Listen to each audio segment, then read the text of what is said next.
Vova switching onto the Astra here, which is something previously they've dabbled with, but on particular on Split, it would typically be an Omen. I think that's going to be a key component to look at for G2. Again, there's a couple of other changes here. Kellogg's back on the Jet. Previously, we saw him dabble with the Reyna, and also Coldament on the Killjoy. So, couple of changes here. We've got to question the prep behind that, Lauren. We do, and of course, we've seen the Viper as well. Definitely caught the attention of the desk, so no need to linger on it, because we are into the game. And Sentinels on the attacking side, the returning Reykjavik champions looking hot to trot, and G2, the unlikely boys who are going to have to prove something monstrous here. Awaken the beast that has truly been just sealed away. Got to see what they can bring. Round one already started up. Sentinels having a look towards that A side. Actually, straight away, the wall in place to prevent that cross into heaven, at least. Have to give some information away. Nuki going to be called upon here with the frenzy. Actually ignores the dash, but 10 still finds the opening. Sentinels trying to carve their way into A site right now, and Mixwell left to do nothing but sit inside screens. Now the poison orb going to go up, and that's going to potentially give a lot more control over to Sentinels as the spike is planted. Let's see how much ground they can get. It's like the springboard back in. Shazam does not care for it. He's leaning forward, catches the CT push from Mixwell as Dapper looking towards that playback through from the T side, that flank that will be coming in. We saw it slowly building with a Vova over that side, but he's got support, he's got Kellogg's here as well. But Sentinels, boys, they're a little different. They just don't miss. This is clean. The only one to draw blood so far is a Vova. That's 2. But there's an army in the way. This isn't going to happen. 8 HP. The dream's dead. Tens has got it. That's the first. Sentinels pick up where they left off. Actually, G2, in my eyes, the correct formation to deal with that, right? The only problem being Nuki kind of stuck there. Once that execution comes through, being on the raids, there's no real get out of jail free card right there. It's a one and done, and he didn't deliver on that front. So Sentinel's able to capitalize on that opening fairly easily.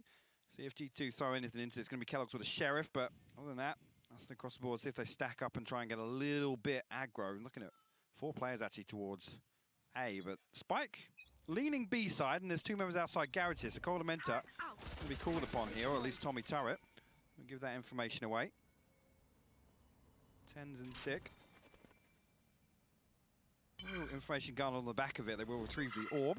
But elsewhere, again, there's 2 players creeping through mid as well. Yeah, that's been catching my eye. And look at all the attention G2's putting it this way. They're about to get crunched on this. Poor Coldamenta. Very unfavorable scenario for him as Sentinels. Lovely start, very clean, and I want to see how they fare in these anti-ecos, I guess you could say. I mean, we have a Shorty and a Sheriff, not much else. This should be 5 alive. If you're looking at Sentinels as expectations, I mean, most of us, if we're being reasonable, probably chose between maybe Gambit, if you're more of an EMEA fan, NA, looking at Sentinels here, and if you're a bit weird like me, I go 100 Thieves. But these boys are the real deal. And as you can see, so far 5 standing, and Kellogg's is your last one there. Not going to get any bonuses there at all. Prime Gaming flawless, 2nd round. Sentinels looking sharp, and this isn't a surprise to us yet. This is going par for the course. Absolutely, and again, nothing really, gained by D2 in terms of how these first 2 rounds have played out. I think actually Sentinels are going to look to obviously capitalize on this, the SMGs here, maybe stack up for a full-on site here early on. G2 going to be called upon very early in this round. Again, I don't want to see them lean too heavily forward. This time looks like it's spread pretty thin. It's only Mixwell at the minute towards screens on A. It's double stack towards B tower, actually, with a Vova down towards garage. But Sentinel spread across as well. Kellogg's going to be called upon in mid here. Okay, gets out. Might play Nuki a little. Didn't quite get the pickup he wanted, and damage not quite being done until then. Coldamenta going to draw blood over by Mailroom, and they are actually greeting the challenge in towards middle, keeping them just at arm's length, maybe just far enough for those rifles to ring through. But bear in mind, statistically speaking, and just by every account statistically, and any way you want to look at this, G2 should be able to convert this round, but those SMGs, when brought up nice and close, if they can keep pressuring mid, can still do damage. Now, again, this pressure is between Nuki and Kellogg's. Yeah, Kellogg's actually backed all the way away from this, and Six still forcing his way in here. Actually getting way, way closer. Vova has to be called upon for a gravity well there. And Sentinels closing the distance here. It's going to be really difficult. Kellogg's down to 2 HP. Yeah, this is good though. Nice aim from him, but now he's under severe scrutiny. He's going to be eventually found. Vova's got his back though, and this is good trading. Dapper, great work. Big damage. Wants to pressure CT. Why not get in there? Get in their faces! Nuki, he's got it. And there's one back, as they needed to stop the rot. You don't want to see that bonus round being converted. That's when a spiral could occur. Yeah, again, one more weapon there. I'm a little more concerned for G2, but majority stand. Sentinels forced to reinvest Yeah, it's interesting to see, again, that slow kind of progression through mid, again, trying to cut down the distance, make the most of those SMGs. G2 well positioned to handle that, though. Again, Sentinels, this time actually, 3 members over towards A main. Again, Mixwell the only one on A site for G2. Be very careful here. As, again, the Viper wall up. Sick actually opens up straight away onto Kellogg's. Look, you can get away with that against others, but the aim on the Sentinel side is just unrelenting. Mixwell's going to have to deal with this as well now. Ten's on the other side. He knows what's around that corner, but he's got Nookie by his side, so it's not so bad just yet. Actually, even gets to back away. Lovely utility work, but does he dare double down? Nookie wants it, sticks around for it. This isn't bad, but this is still such a bloody battle as Sick wins that final fight, and now suddenly the site is open, ready for the taking of 3v2. And there's going to be the ult to just allow that ferrying of the spike across safely. Oh yeah, it's going to be a comfortable plant inside the Viper's pit. Over in Coldamenta. Really, really difficult for them to break through here, especially with Zom's position so deep. Actually gives them a pocket just behind on site, really, to play from. The wall as well across elbow. This is a tough retake for them. Oh, you think about the utility that's just been flooded in. They can just sit the time ticking so favorably towards Sentinels. Avova shows where he is now. Pulls attention, but shows that he's also off it. Dips away, but that allows Coldamenta find a bit of space towards Dapper, but bear in mind there is one player who is the safety net, but that is going to be Zoms. Has to give away position, but he will get Avova. That's exactly what the doctor ordered. As Zoms, the swishest safety net so far. Actually, investment of the ultimate there as well. Very, very late into that. It's just desperation to maybe create some pocket of safety on site to get a defuse through, but without the half at that point. There's a problem the first time, like I said, Sentinel stacking 3 up here, so kind of Nookie coming across to rotate. Mixwell obviously put in grave danger behind the wall.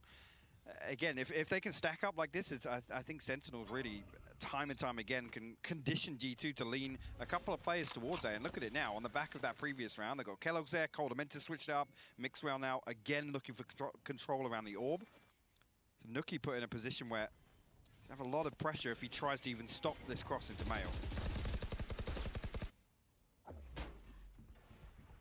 This round again, G2 have a couple of bits and pieces. Mixwell and Nookie getting the Spectres, a couple of Sheriffs to supplement, but it's very light in comparison, of course, to Sentinels, who are sitting quite flush. Shaz on the Spectre, the rest all locked and loaded, but maybe feeling out what they're coming up against. No real rush on this one yet. Yes, the wall's invested, and Ten's showing a little leg, but it's not too much to worry about just yet.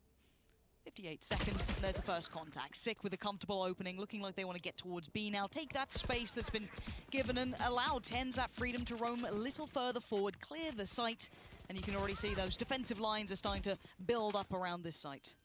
Dapper, good awareness by Kellogg's, at least to the possibility. Coldamenta actually good for the trade. One weapon retrieved at least in mid, but how much more they can do in this round. Sentinels with a man advantage, and it's tough to break through here with 2 SMGs. Coldamenta can even get out of that smoke, actually. Sick. For a moment, glanced away, and actually Coldamenta finds one. Yeah, but it's instantly traded. That's the beauty there of Tens coming around. But it is going to be found again by Nookie, so there's a bit of a back and forth here, but Mixwell just ain't geared out for it, as Tens is just locked in the back of the site, and Zoms is the one to shut it out. This is comfortable from Sentinels. Yes, a couple of kills here and there, but I'm looking at rounds now. This is not a comfy map for G2. If you look statistically, sure, you may look at it on first glance and go, oh, that's okay. But think outside that one game they played recently, it's all been relatively far in the past. This has not been a map that they sit on, so this is a gorgeous take. On your screen. Let's go. They're feeling themselves. They're pumped up, and why not? This is the first step on the stage for them. They have to reclaim that reputation that obviously followed them off the back of Reykjavik. They're the #1. And again, I've not seen a team look so comfortable with the target on their back as they do. Shazam actually going to pop. Blade Storm off the rip here. Kellogg's actually with the operator online. He's over towards B main here. Nookie invests the showstopper, but nothing on the other side of it. That's a lot of utility getting sent out here by Nookie just to try and slow down this push or try and regain some control. Nice, actually, Tens Nookie. will find 2 there. Tens and Zoms full. Yeah, that's so well done by Nookie. Finally taking a little bit of, I guess, proactive play towards middle, even though he's been pretty much dictated to by that man. Even just the audio cue forced his hand earlier on, and now Shazam is not done yet. He still has to do some more, because Dapper just got caught off trying to play up towards A. Can Shaz do something miraculous here? Knives out. time to go. Has to find the player just around that corner. He knows what he's got to do. And no, it's not worked out well. Coldamenta, lovely play there. Very calm and collected. The problem here, again, Dapper, we've seen him in another situation. Coldamenta this time around waiting there. Obviously, anticipating that lurk. That's going to be the big problem for G2. If they can actually spread thin enough where they can greet this presence in mid, they can maintain control and look to Kellogg's on the operator to do that towards B Garage at least. But Dapper is going to be a constant threat throughout this half. And actually, Sentinels now. Sheriff's across the border. Stinger. On the side of Dapper. We went real Australian on that. Stinger. Stinger. Bit sharky. Bit sharky out here today. But we'll see what it looks like. This is a... I mean, we've got 4 Sheriffs. So a little bit of a Shiko here. Yeah, maybe they can punish these closer angles. But G2 well aware, of course, of the economy. Maybe not the Stinger. So going to have to respect that. And it's a little deeper. Make it hard work. The Sentinels do at least get a little bit of ground gain towards that A site. But Coldamenta still just happy to sit back. Spam away. Not too many worries just yet. How much room is Shaz going to be given here? That's what makes me nervous. This is what I'm talking about. Kellogg's being in position with the operator to greet kind of the other side of this play. And that's on the back of that contact on A, right? So absolutely can't fault Zoms for trying to find something in there, but that's what I'm looking for G2, is remaining composed, keeping that structure and formation on the defensive half. They could overwhelm here so easily, though. Yeah, there it is. That's the problem. There it is, TenZ! Oh, my word. Welcome to NA Valorant, boys. It hits different out here. That's an op now gone. They've got the site to themselves. Keep in mind, Shaz was holding that rotation, too. They're going to be so aware of where people are. Shaz can now get that spike plant. They're going to be getting the res back up. It's all 5 standing now against 3. And this is just panic stations galore. Look at this play coming out. Dapper is just a rock for this side. And you had no right getting this round, but it looks like it's theirs unless Coldamenta wants to clutch this one out. A 1v3 now presented. And he's got to get this done, but it ain't easy. And it's not going to happen. Dapper and Sentinels. What a way to turn it around. And this is the problem. You talk about the composure for G2. But you give Sentinels an inch, they will take a mile. And that was just systematically breaking down the weaker sides of G2's defense. And TenZ in perfect position to punish Kellogg's there. It's just insane to watch that. And that's the thing, as soon as those weapons come through, even with the lockdown. I love this. Look at it, look at it. Oh, no. Oh, yeah, shout out to cameraman. Whichever one called, they're like, okay, fine. We're going to get some good B-roll today. One? Yeah, no, we are. Yeah. Find the one yelling, find the one real sad. There it is, gorgeous. We do have a timeout. And that's going to be a tilter as well. That's a round where you're like, okay, well, they've got a Stinger, a couple of Sheriffs. Okay, we'll just play this pretty chill, sit back, sit deep. Maybe don't ego challenge people like TenZ, don't just sit on angle. Not usually advisable, no. There's like a safety, warning on it, like, do not do this, you know what I mean? Like, again, I think something that we talked about throughout, the regular season leading into this was the mechanical ability of some of the North American players. It does push pretty high, and they are able to bring that out whenever required, and I think we're seeing a little taste of it here. I'm not saying it wouldn't have happened to other teams. This is not a stronghold for G2, if we're going to be sensible about this, which I'm sure chat and everyone at home watching are being sensible, right? We're not, obviously. We're not overly getting into it, right? We wouldn't lean into that. No. Not a chance. Not a chance. Could be us. Could not be us. But no, again, I think this is going to be a stark awakening for G2 here. And maybe it's going to be hard to bound back. Again, this is a map that I will say should go to Sentinels. So again, how do they then fire it back up without getting a little down in the dumps? Because you can see it, they're out of their chairs. They are happy to get in their heads. Yeah, absolutely. And I think the key thing here is we're really, yes, they were tested the other day versus F4Q, but G2 now have to prove to us that they're able to innovate and adapt on the fly, because Sentinels are one of the quickest to pivot one way or the other. And again, all credit to Shazam on that front in terms of the in-game leadership, but take a look at this round now. Sentinels much slower in approach. 3 over towards A main here. Spike sat comfortably with Zoms, and Kellogg's with a Blade Storm, actually. Not given anything. Sentinels are anticipating. G2 pushing forward, making the most of this lesser purchase, but Kellogg's will be forced back now. Shazam creeping ever closer towards Nuki. Might get caught there, actually. Damn, a rare miss from him. Well, uncharacteristic, but TenZ has still been let off the leash. Shaz still watching for that reaggress, catches it too. Nuki. Sentinels are just too aware of this, and TenZ has followed Coldamenta comfortably. This is looking like they're trying to find those little gaps in the approach and then just not being presented. Shazam's like, well, I've seen what you're up to. I get the idea, but it's not happening here, boys. A 4v1 of Over and a Spectre.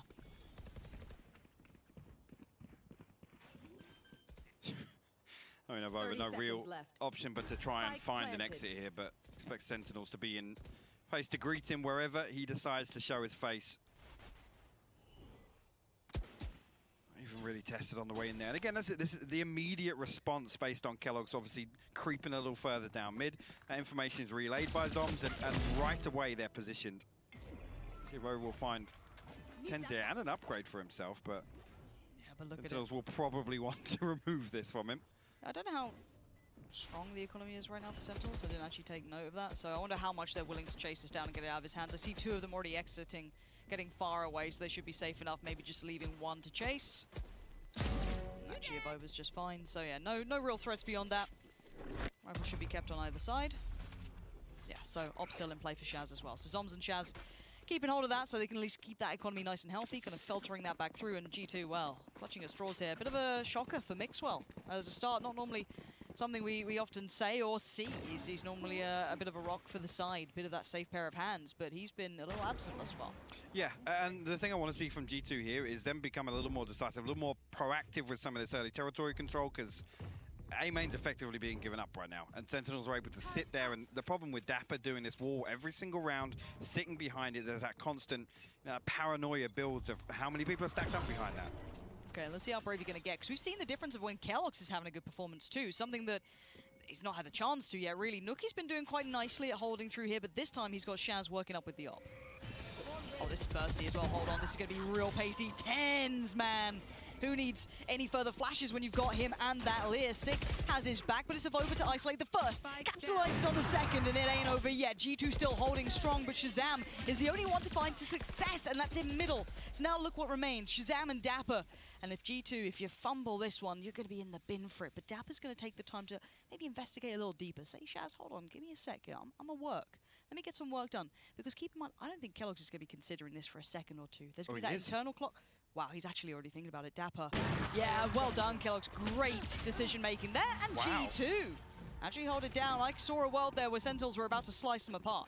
I think, again, Dapper going a little deeper than he maybe should have. I love to play with the Viper's Pit, throw down a little distraction on site, try and find that kill within spawn, but at the point you're walking towards stairs, you got to think maybe there's a possibility they're tucked in there, trying to maintain this spike control. But just coming back to this Kellogg's point, we talk about the composition here, and the other day what we called into question was kind of that support system behind Kellogg's, right? How do we enable him? How do we get him online? And this here, I mean, what does he have? It's the operator. It's almost kind of this. He has to be self-sufficient. I want to see if he gets punished this time, because he's been going for this peak a couple of times now. Shaz is looking for, I guess, something out this way. Maybe starting to read into this, but look who's around the corner. Mixwell, are you trying to find an angle on that? This is just pixels apart here. The spray, it's not beautiful, but it does find intended target. Shaz, though, this man's on a mission. Take down Heaven Control. Can't quite get it that time, though. Nuki, once again, steadfast, holds Heaven. Look at that spike. Yeah, my eyes go straight towards over here. Obviously, Sick does have that wall to get himself safe passage. And that's it, the Cosmic Divide going to come up as well. Just to make absolutely sure elsewhere, Nuki will find 10s, but again, it's just to allow Sick and Zoms access to B site here. Over tucked up behind, and Goldamenta in hell. Now a 2v4. Ultimate's available for G2 as well. Yeah, plenty to work with here. Placing sentry. Now we wait patiently for that playback through. They're already quite close here, G2, just around this corner. Sick and Zoms. One back site, one towards main. The first challenge. It falls, no trade. Kellogg's is going to go down. There's nothing more. It's Nuki.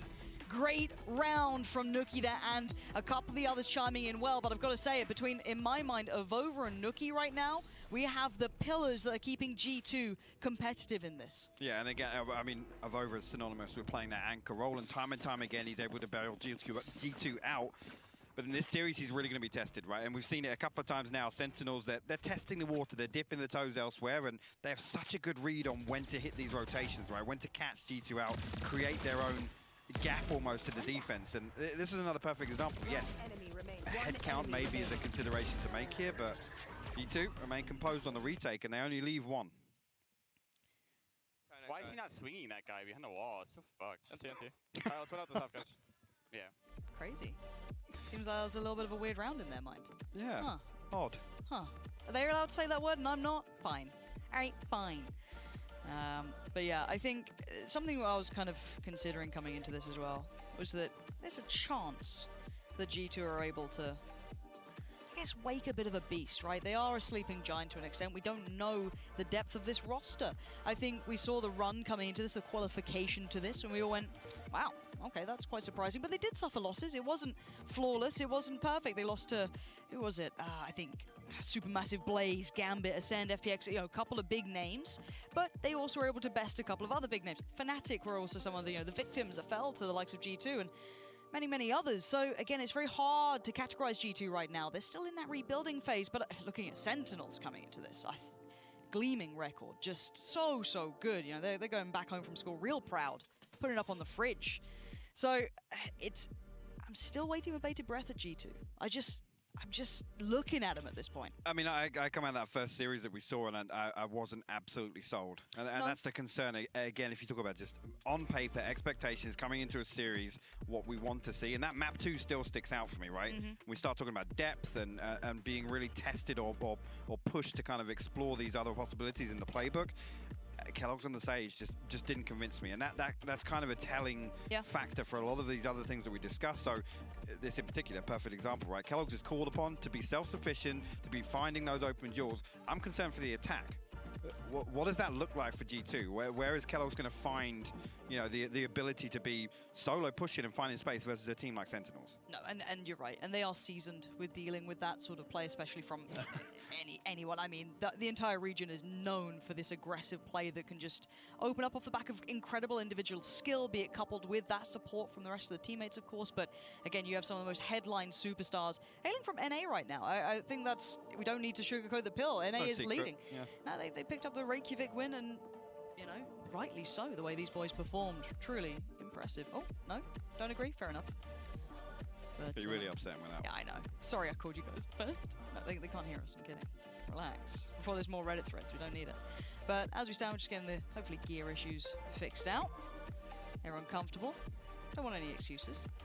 No, of course not. Of course not. G2's social media team probably really pushed for excuses at some point today, maybe? You think? I would never say such things. No? They rented a damn plane. You think I'm saying that?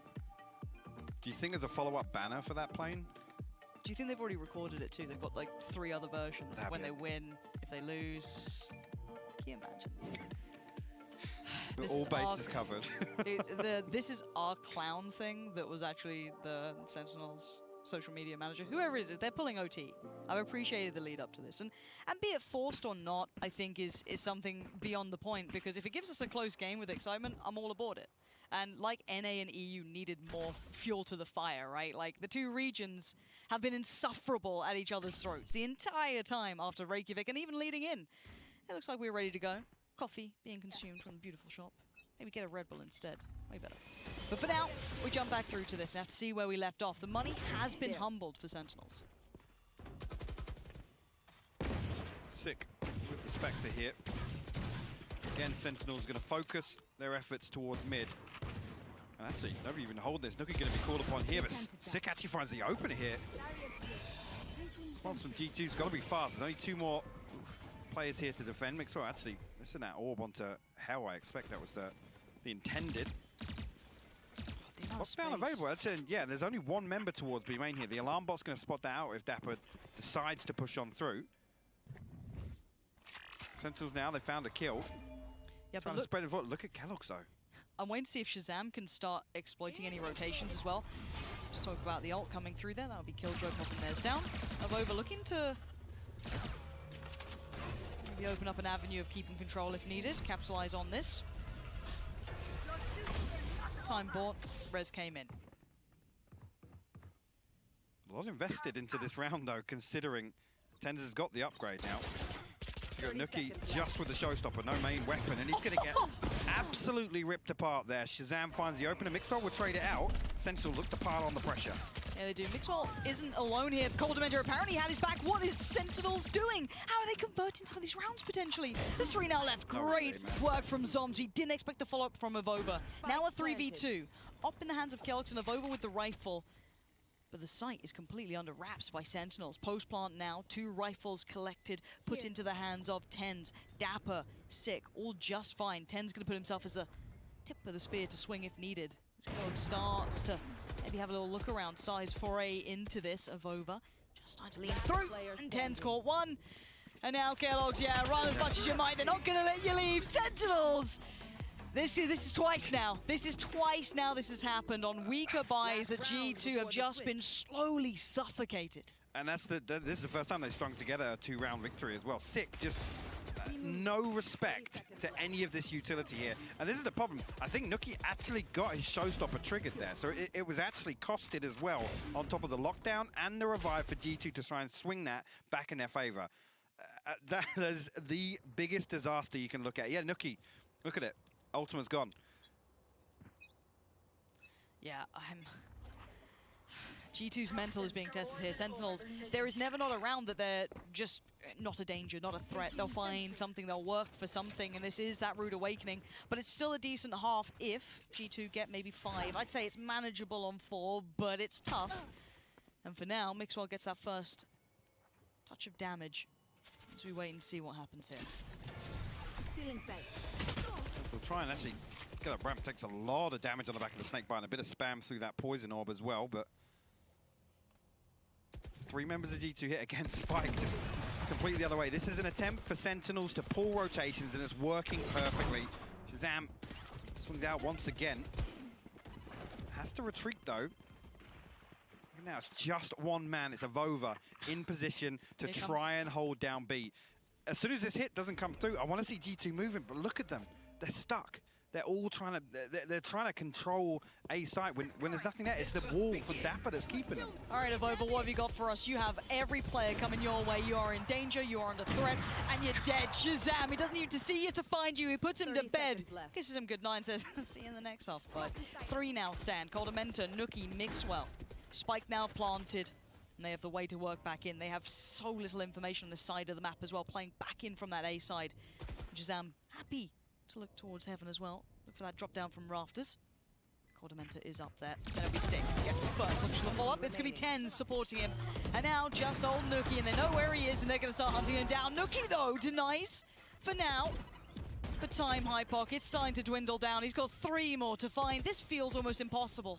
It is absolutely impossible here. Nuki has to find another one before the way in, but Zombs will stop that from happening. Sentinels will close out 8-4 on the half, and nothing short of clinical in my eyes. Again, those 2 thrifty rounds stick out in my mind where G2 looking a little rattled. Again, to throw so much in terms of investment back into that round and it go the way it did, that's a killer. It is. It's going to be a bit of a mental block as well, I'm sure. You saw the timeout straight away after that too, so they're going to have to pull themselves back together after that one. Sentinels coming in, and they are loud. They are incredibly loud. They are very much pumped up for this ready, and they know the rounds that are getting in their heads, but I think we might be in for a treat in a second now. I don't want to get too ahead of myself. Once we know Sean's in place, we're diving down to him, because, you know what? Why wait? NA's biggest fanboy, he's by the wall. Let's head down to Sean to break down one of his favorite moments from this first half. Thanks, Lauren. I feel really smug down here right now with this 8-4 score line, and Sentinels started off flying. Maybe G2 should have took that plane. Anyway, we have Dapper lining up some Viper utility to kick off this round. You can see right here he's going to launch his smoke, so let's go ahead and start the clip. We're going to just get a nice util lineup, and then we're going to hop into the minimap in a little bit. And this is a lurk smoke for that A ramp position. He also has the wall cutting through the A site, and I'm going to go ahead and talk to you about why that's important in a second. But what you're going to notice Sentinels does is they triple group inside of this Viper smoke, and then Dapper picks it up to drop it. They see the wall up at the top ramp, and let's pause here. So at this point, Sentinels is falling into a B-type strategy, right? Sentinels is a team that they don't have just one tactic on a round. They have layers, right? If the heaven hit doesn't work for X, Y, or Z reason, we're going to fall into this strat now. Okay, so let's look how they can react. So again, Dapper's wall cutting through the A site. Why is this important? It blocks the vision from the A player, as well as when Sentinels goes up this ramp, it blocks the vision from this Sage right here in the back. She no longer has the sight line towards the ramp, so Sentinels are trying to eliminate all the possibilities of the deep angles, so that way they can clear up box, right corner, as well as, you know, the close vents angle. Once they realize that this Sage wall is up, everything changes. That changes the dynamic of the strat, and they're going to use the wall almost to confuse G2, right? It's not likely that a team would push through this Viper wall on an A hit. So now let's roll through a little bit, and I'll show you what you're going to see. You're going to see Shazam entering into this A site, into his own smoke. And this is a mechanic that's not very well known in the scene. It's the fact that Jett keeps vision throughout her dash. So he drops the smoke, dashes in, and if you look closely, he's hard clearing all of the left side of the site. So everyone's trailing him right now, and on their mini maps, the Raze shows up. He's giving the comm, and let's pause it one more time really quick. And you can see simultaneously while all this is going down, we have Zom smoking both screens and a tower. So Shazam dashing in, Ten's trading the kill. That's going to put him back on 150 health on a pistol round. And let's roll it through a little bit more here. So Shazam progresses up, and what I want to draw attention to now is the post-plant setup. Everything is so well thought out when you watch a Sentinels game. You have the spike going in the corner, you have Dapper holding below Hell right here, and his job is to hold the A ramp flank, which he has a wall conveniently there to help him. You have Shazam doubled up with Sick, holding the elbow position into screens, and what do you know? Actually, that smoke that Dapper picked up is now at screens. So everyone's utility serves a purpose, everything is used perfectly, and that, my friends, is why Sentinels locked in this split pick and is catching G2 off yet again. So back to you guys, Pansy and Hypoc. I hope you guys got something planned. Well, we've got nothing planned. We're just hanging out, honestly. We're just here watching. However, I do hope G2's got something planned. I hope so. I mean, we were talking about the innovation being tested for G2, and the perfect example from Sean there with the composition here. I don't know how much G2 are going to be able to achieve, right? A lot of this now relies on Kellogg's and Nuki. That goes without saying, but we're talking about finding opening jewels. Now, we look at the matchups, and again, Ten, Shazam, and arguably Sick in this scenario on the Sage. How successful are they going to be doing that? And how successful are they going to be across the entire half to not only build the comeback, but effectively attempt to win this? We're going to find out right about now. 8-4, Sentinels very much in the lead, but now it's the turn of G2 to breathe the aggressors. And speaking of, Kellogg's first man forward, joined by Nuki, takes out Sick, and it's quick. He's going to keep on going forward, and Zom's back of sight. Oh my Somehow manhandles two. The third, not too far for him. But the sight just precariously in control. Kellogg's, it wasn't pretty, but he gets the job done. That's 3 for him this round, and now a 3v2. Dapper and Shazam. And Shaz has found a little bit of timing to this. Got ahead of Hold Avova. on. Shazam, if he can find this on his own, that spike plant now denied. Avova catches the rotation, and now the fight is going to be between Shazam and Avova. Shazam, you're a nasty, nasty player right now in the 1v1. Kellogg's has already found 3, and it's to save it. Shazam! Just breaking hearts. My God. Shazam with the Red Bull clutch in the pistol round, and has absolutely no business doing that. Avova drifts back, anticipating that flank, and for a moment, Nuki is left absolutely exposed on site as he tries to get that spike plant. This timing, perfect. And I thought, well, Avova's got it. He's surely got the flank on the flank, but no. And then this fight, the tag, but Shaz is just that bit better. I think that was a let's go, baby. It looked like it. I'm not a great lip reader. No, but it's a classic. It's a classic. But what a way to kick it off. And yeah, it's the old Thanos thing of I just don't even know who you are. You're looking at these two. G2's making all these, you know, social posts, trying to pump it up. You need some results to have a rivalry. And right now at 9-4 after that pistol. Uphill time now. G2 just being put in the blender. Shaz wants to free farm. Get those knives coming out nice and early. And he's going to do it again. Flawless Prime Gaming. Sponsors love this team. Definitely getting their quota from this matchup. I just, again, yeah, we're going to come in now. Obviously, a good opportunity for Sentinels to make use of carrying across all this weaponry from the previous, but G2 have to dig deep. The mental's being tested. Whether or not we've got anything from the playbook, we're going to see them be able to find success with. But now, again, Sentinels expecting them to lean away from A, right? With these first 2 rounds going the way they've gone. I think G2 now got to reconsider their approach. Actually, seeing now on the minimap, you can see Sick and Tens looking a little feisty in mid. There you go. Tens all the way to bottom mid already. He might be going walkabouts. Tens unleashed. Avova seems cognizant that there's a chance that someone's had a bit of a walk down middle, and it's his job to try and keep control of that timing while the others explore those extremities. It's not an easy job. You can see Nookie every angle could contain that threat, but it's Zoms at the top by ramp, still with Spectres. This is the bonus. And it's already got a kill. That's lovely work from him. Couldn't convert on a second. That's a little bit out of reach, but already a trade effectively is not bad. Tens still posted, and Sentinel's actually able to lean away from this now. Dapper going to be called upon. I think maybe just spotting actually on that jump. He did actually, yeah. Kellogg's going to walk right through the snake by both of them, but Mixwell will close down the kill. They have control of B site now. Look how quickly the flank comes through though. Coldament is still posted outside A main. No information here. He's effectively lost in this lurk right now. Sentinels could find a straight 3v3 if they're quick about this retake. See it. Tens quickly on it. Gets the tag, not the frag. Sick though, follows up well. That's Avova now gone. 3v2. And now a double stack towards that CT side is going to make it tricky for Shaz to find a clean entry. Yeah, it's not going to happen. Mixwell, good catch on that. Sick has got himself an upgrade here. So that's 1. And Kellogg's is now on red alert. A little worried, but Coldament has got his back. There it is, G2. Keeping in this one, 10-5. 3 kills for Sentinels though. Will keep the economy honest, even though they're able to turn around back in their favor. I don't think Kellogg's is onto that Blade Storm just yet. So can't even drop a weapon across really. Nookie on the Judge.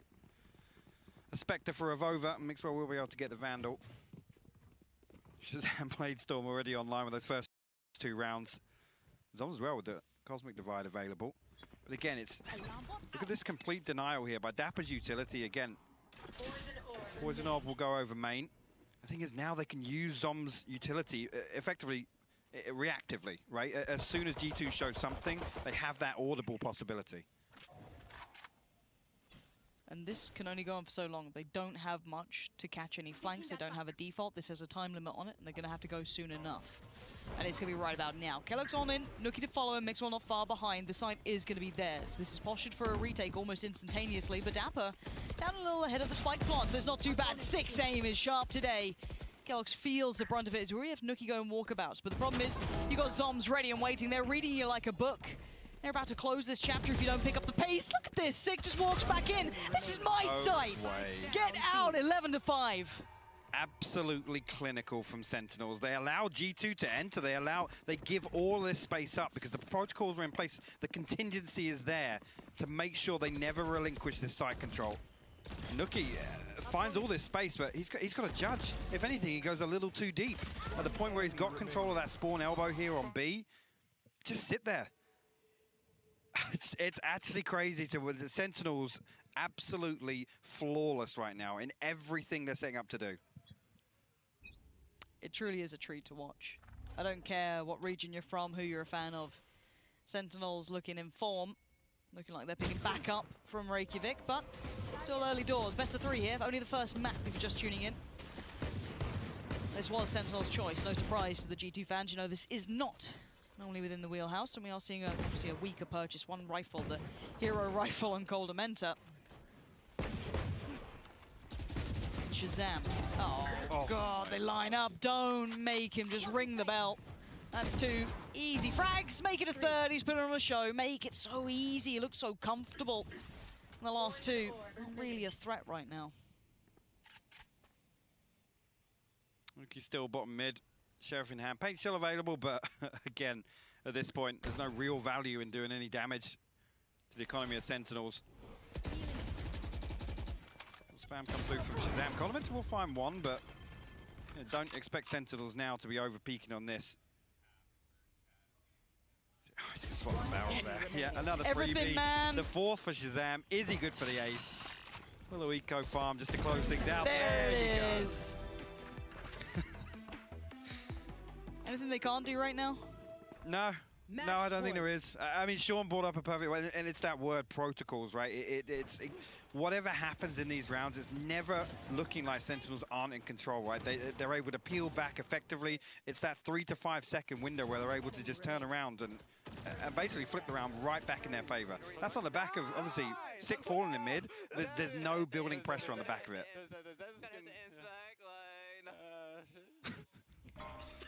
Clean comms. Yeah, yeah. They're just having fun. That's terrifying. Go for a listen in, maybe? Or So take this one, but it is 12 to 5 to G2. Let's get it, boys. Get ready for that next map otherwise. Icebox is on the horizon after this. That would be G2's pick. But right now, Sentinels have sent more than a message. They want to create that dynasty they were talking about. This would be a good first step. Clean start in the groups. Well, opening nade. 10's going to be suffering off the back, but doesn't really yield. Has to be forced to kneel by Coldamenta. And the space gets taken, or does it? Shazam waiting, always so patient, but the flank coming out from Kellogg's could be good, but the timing's even better for Shaz. There's the trade, though. Nookie's got him. Puts him back. Som's back sight now. He's got 4 players coming his way. 1 left, 1 right, 1 up top. They're just about everywhere, and he can't deal with all those angles. Too many to find as Dapper. Your last one, a little further out. You ever heard the story of the 1v5? I don't think I want to. I've seen enough already. You seen enough? All right. Well, Dapper gonna give it his best shot. No reason not to. Up through those vents, but he's being watched. Kellogg's eyes trained on it, and he's gonna at least get the reward from that. 12 to 6. It's gonna be a mountain to climb to come back into this one, though.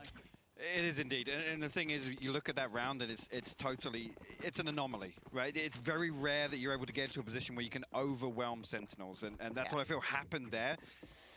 This comes back to the same thing, right? You've got to become innovative in the ways that you can be able to achieve the same thing here. Kellogg's, a couple of nice kills there, but We need again, consistency, man. We need it across the board. Exactly. You need him to be doing that every single round. Every single round. Yo, nice shot, bro. Yo, nice shot. Nice shot, bro. Cool. Just completely unfazed. Oh, it just doesn't make you feel good, and that start is going to be making Shaz smile like the Cheshire Cat. Already 2 big stars. Tom's like, well, look, we let you have a nice couple of rounds. Your aim's feeling good. We're going to shut it down. Sentinels just flexing, flawlessly closing out in that final round. I mean, you look at that last round, and it's just like G2 are like, okay, guys, let's try and go A again. There's no real intention. The utility's not in place. None of these key spots are even pressured by G2 on the way in. And again, a little misuse of potentially the wall or the blast back there, but it's flaky.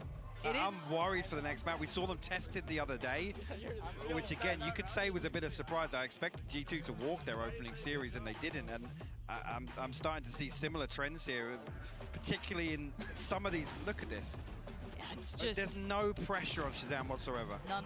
He's just living comfortably. No one really going to get close, and even this, like Zoms, just doesn't even break a sweat. Look at it. Look at that. Champions. You can see as to why. These boys have not taken their foot off the pedal at all. After Reykjavik, still looking so solid, so sharp. And, I mean, for the rest of the tournament, this is also sending a message saying, oh, absolutely. We are still the kings here. The crown, it may be a little heavy, but we're just fine. I mean, the interesting thing, obviously, you're hearing Shazam talk about how he feels. They're not pressured, right? And most teams, you know, they put a target on their back if they're successcul. They're coming in, it's like, hey, guys, the pressure's on you to step up to our level. I think that's a clear psychological advantage. You come into a game like this, and like I said, you question the depth of the playbook. You question, you know, how are they able to be versatile? I'm talking about G2 here. And we just didn't see any of that in this matchup. And that's a really interesting take on that, of normally the pressure is on the team that's in that first spot, right? The team that is leading the fray. Exactly.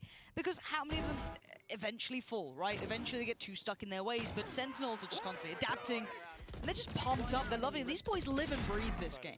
That's it. I don't know how to other way to say it. And G2 had a couple of moments. It's not been completely one-sided, but the caliber of Dabs is just truly in favor of Sentinels. It really is. I mean, obviously, coming into next box, Icebox, I mean, again, can we expect a total revamp from G2 and a complete pace change? I hope so. Is it going to be effective? No, because you think towards the win conditions for Sentinels there, Yeah. I think they're too damn strong for G2 to handle. Well, these are questions that hopefully the desk can maybe address. What can G2 do with Icebox on the horizon? And, well, maybe you can break down a couple of things that maybe went astray. However, you're going to find out all those answers to the questions after the break. So, guys, stick around.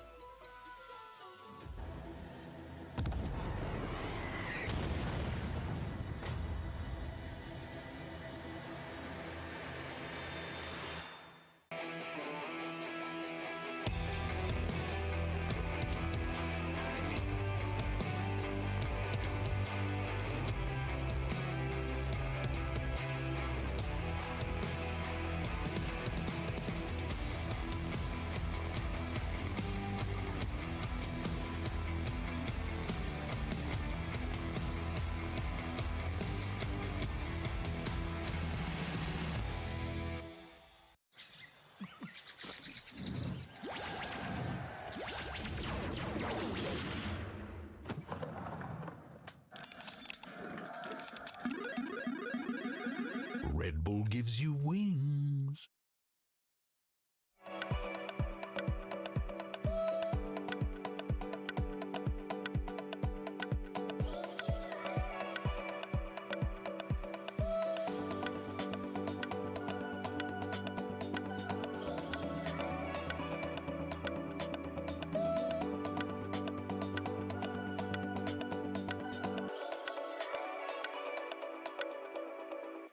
Deixa esse tempo dar mais tempo a tempo que o tempo tem.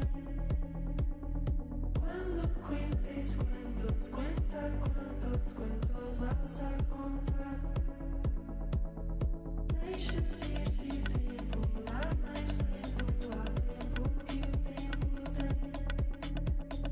Quando cuentes cuentos, cuenta cuentos vas a contar.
Welcome back to Masters Berlin, where any concern about a slow start for our reigning Masters champions and Sentinels can be promptly thrown straight out the window because Geo, holy crap, they did not miss a beat here in map number 1 on Split. My dude, I said NA are the best region. You did say that. It's not that I didn't believe you. I wasn't sure that it was going to be that dominant. What do you think about that? Just... Why are you looking at me like that? I mean, I said the Sentinels was going to win the whole thing, okay? So I'm saying by that, I knew that they were going to be strong on the map. I saw some things from G2 that I consider mistakes or that were not just well executed. I do not like Mixwell on the Sentinel. We've seen in many occasions, I think that he does well on Duelist, he does well on Initiators. I love him on Sky. I just don't feel like he was comfortable on stage. He didn't get his first kill until the 9th round, I feel like. And Mixwell is the kind of player that you need to step up. He's so confident in lines. He's so much experience. And I feel like maybe for this map, we knew that they were going to try something new. I liked it. I really like Olamenta on Killjoy. But I feel like obviously it wasn't enough. And also, Shaz, come on, stop this. Oh, it was disgusting. I mean, look at that. A 369 ACS. Like, what is that? It's just 2.7 KDA. That's it's actually awful. And I think in the best way. It was awful in the best way. But I think also Sentinels were just so good at twisting the arm of G2. We already saw Sean talk about how that Viper's wall on A was really pivotal and how it led G2 to constantly have this focus over on the A side. Now, one of the things for me is that when G2 were defending, there was this sore spot of not sufficiently defending Garage, you know, whether it's because sometimes they would put some Killjoy utility there, sometimes it was just wide open, especially if you had someone like Shazam who'd be playing up mid, getting the opening pick, and then everybody can swarm. They just didn't have something that could sufficiently go against that. He's just Mr. Do-It-All, and I feel like it's very important what you were saying about the controllers and taking up the space. The Viper wall. On the other side, we had an Avova playing the Astra, first time that he was playing it on this map, and we said it on the pre-show, this is going to be a duel of minds. I feel like Avova was tested. I feel like Hypox said it, that Avova was going to be tested throughout the entire series because he's playing so much Astra, but he's not still fully used to it, and I feel like maybe that's gonna take a toll on him. He did great, still missing Mixwell here. Let's see what they can do on Icebox. I just think, you know, like talking about the controller play and the Viper and whatever as if that was by someone who always plays Viper. The fact it was Dapper who usually I loved it. I loved like, hello, welcome to the world. It reminds me a lot of what Gambit does. The double controller, I'm a big fan. I think it's like one of my favorite compositions. And looking at this, look at that first bar percentage, 21%. That means that at least 1 out of 5 rounds he gets the first kill. That is amazing to see on someone that, I mean, he just can do everything. I'm really concerned because on Icebox we might see him again on the Jet, and he looks unstoppable today. Yeah, if he brings any more of that magic in map 2, then it might be just wrapped up and done like that. I'll also call out that round 11, and Hypoc called it out in the cast as well. Round 11 thrifty by Sentinels. I have it written down. Not only do they get the win, but they pull out the showstopper, they pull out the lockdown, and they pull out the Sage Res. All from G2. I mean, that was a disastrous round if you're on the side of G2. I feel it's what you get when you're trying and testing stuff. They were like, okay, we know that they're on an eco. We want to use the rest. But I feel like the worst part of it, of course, it's a huge investment, but you are also using the rest when someone is taking the gun out of Nuki. And I just felt like it was just so expensive for the outcome. I feel the stage was shaken with that's the thing I'm really worried about, though, is that Nuki up to that point has been actually playing pretty well in this map. And yet you take these really valuable things away from him. You take that showstopper away. You take all of the things around him that could support him. You know for the next however many rounds that he's not going to have that facilitation that you have on your side. Now, sure, this was Sentinel's map pick, but if something like that can be repeated on Icebox, I'm sorry, but that's terrifying. We'll have to see, and we'll see soon enough as we turn our attention towards Icebox, because again, this was Sentinel's map choice. It was the expected result. G2's going to get their crack here on Icebox, and so for me, I'm very curious to see what, if any, adjustments they'll make based on what they saw here in map number 1. I don't think that they're going to make adjustments on Icebox. I'd be surprised, actually, if we see some changes coming from G2. I'd say that for Sentinels, they're obviously going to keep Shaz on the Jet because he's doing amazing. Why wouldn't you do it? I mean, you keep him right where he is when he's top fragging and popping off in the way he did. Also, I will call out, no surprise, really, that it took all of 1 round for the trash talk to start on the stage. Yes. The Sentinels players are letting the G2 Dapper was players just jumping have off it his right now. chair all the time. I kept trying to time it so that I would actually be able to film it on my phone, but I kept having to write things down because I was like, oh, that's a sick play. Oh, that's good. And then I would miss having it. to do our jobs. I know. Instead of just enjoying the banter. I hope you're all enjoying it at home as we get a look at Icebox, the next map that we'll be heading to. I mean, this one that we've been far more familiar with over the course of the tournament. Kakuka, your thoughts here? As you mentioned, maybe not a ton of switch-ups rather for Sentinels because things are working for them. Yeah. For G2 though, I gotta wonder where the answer's. The answer, I mean, it's going to be a tough one. I like that they're going to start on a side that it feels comfortable for them. But to me, I always say every single time that I see this Icebox, I love seeing it on competitive, but to me, it's such a coin flip. It is a shaky ground for Sentinels, not their best, but still, they're coming in super strong today. I really felt like they were gonna lose their first map today. Maybe this is the one, but I don't know how mentally damaged are G2 right now from what just happened on Split, honestly. I will call out the last time that either of these teams played Icebox, there was one difference in their compositions, and that is a Reyna for a Raze. 10s on the Reyna and Nukie on the Raze. So that might indicate we get one small difference in composition. Nukie was doing great on Raze, so I think he's going to keep it, and we're going to see 10s on the Reyna. Just to keep the flow of what the day is bringing is, of course, easier to get into a game and play exactly what you were playing, just in a different map. Yeah, it's a very stylistic thing. I mean, personally, I know that it is a point of contention and everybody has their own opinion. Personally, I'm actually a decent fan of Reyna being played on Icebox, especially if you're going for A hits, for example. But obviously, the benefit that you get from the Raze, not only if you naturally prefer her kit, but you do have a little bit more of that aspect of being able to gather information that you can share with the rest of your team. There was one thing that concerned me a little bit when we were doing EMEA finals, and it's the presence, especially qualifiers, the presence of Mixwell on mid. He wanted to be sometimes aggressive and keep that part controlled by his presence, and sometimes it was sloppy, not entirely sure, but I feel like they've learned from that, and that is something that they cannot do again against Sentinels, because they're going to be keeping an eye on that. I'm also very curious to see where the patience for Sentinels comes into this map. We had a couple breakdowns the other day by Sean as well, talking about retakes onto B site, and we saw a lot of that patience on display in map number 1, Split. I'm expecting it to continue, and then it's going to be about, in my opinion, the way that G2 can ultimately disrupt that flow for Sentinels. Get them out of their rhythm. Right now, you're playing Sentinels game. You need to play your own.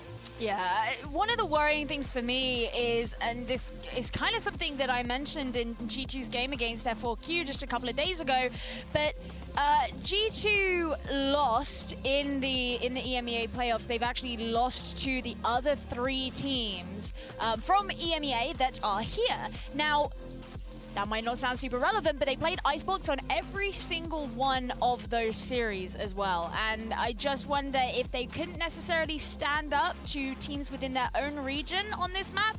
Are they going to suffer against arguably the best team of any region? Yeah, they're like right in the middle. We cannot say that their stats are the best, but I also feel like they've been trying a lot of stuff. We also saw Nuki on Omen in one of the matches, so that was still qualifiers, but still, they've been testing on almost every single map, but this Split, we just saw what they were preparing for it. I don't think that there's going to be major differences on Icebox, because I feel like after their last win against Gambit, they're feeling more comfortable and more centered in what they want to do and what their strengths are on the map. Ultra relaxed on the Sentinel side of the stage. You can feel maybe a little bit more tension coming from the G2 side as well, as we're getting the players into the lobby and soon enough into our Prime Gaming Agent Select. We'll see if any curveballs get thrown, because to be fair, actually, we had some expectations for what was going to be pulled out in map 1, and the teams did bring some surprises. So who knows? Maybe there's a trick up somebody's sleeve that could help us extend to a map number 3. Again, I would love to see that, Haven. It's always a fun one. I would love to see it, because as I told you, it's my favorite map to watch from Sentinels. I don't know, it has something different to the rest of them. But I feel like they have to play in a safe zone, just somewhere where they're comfortable and keep in the flow, as I was saying. Well, we are currently waiting for one of the players' PCs to restart, so I want to talk about another matchup. Let's talk about duelists again. We're going to go back to that because if you can't keep Shaz down, let's talk about keeping TenZ down. All right, you got to take care of one of them, right? Is it possible? Has anyone made it look my answer. possible? Here's the shortest conversation I've ever had on an analyst desk. Barely a conversation at that. Nukier, we did say we liked him on the raise. He was Let's doing keep great. him there, perhaps. I feel like he was doing great. He was using his utility for his teammates, and I feel like he was doing his job. I'm really happy that he's going to step up probably on the race again here on Icebox. We still don't know that. Maybe he goes for the Reyna. But even when Nuki was on Heretics back in 2014, I really like the way that he played Jet, actually. And he didn't used to do it on a Fisher, but on Prex, he was completely crazy. So maybe we even get to see that. I don't think so when Kelos is on the team. But he has to be one of the different makers here. Because he was being one on Split. We need him to step up and keep it doing it. Yeah, I like the thing as well with TenZ looking on the other side of things. TenZ is that player who...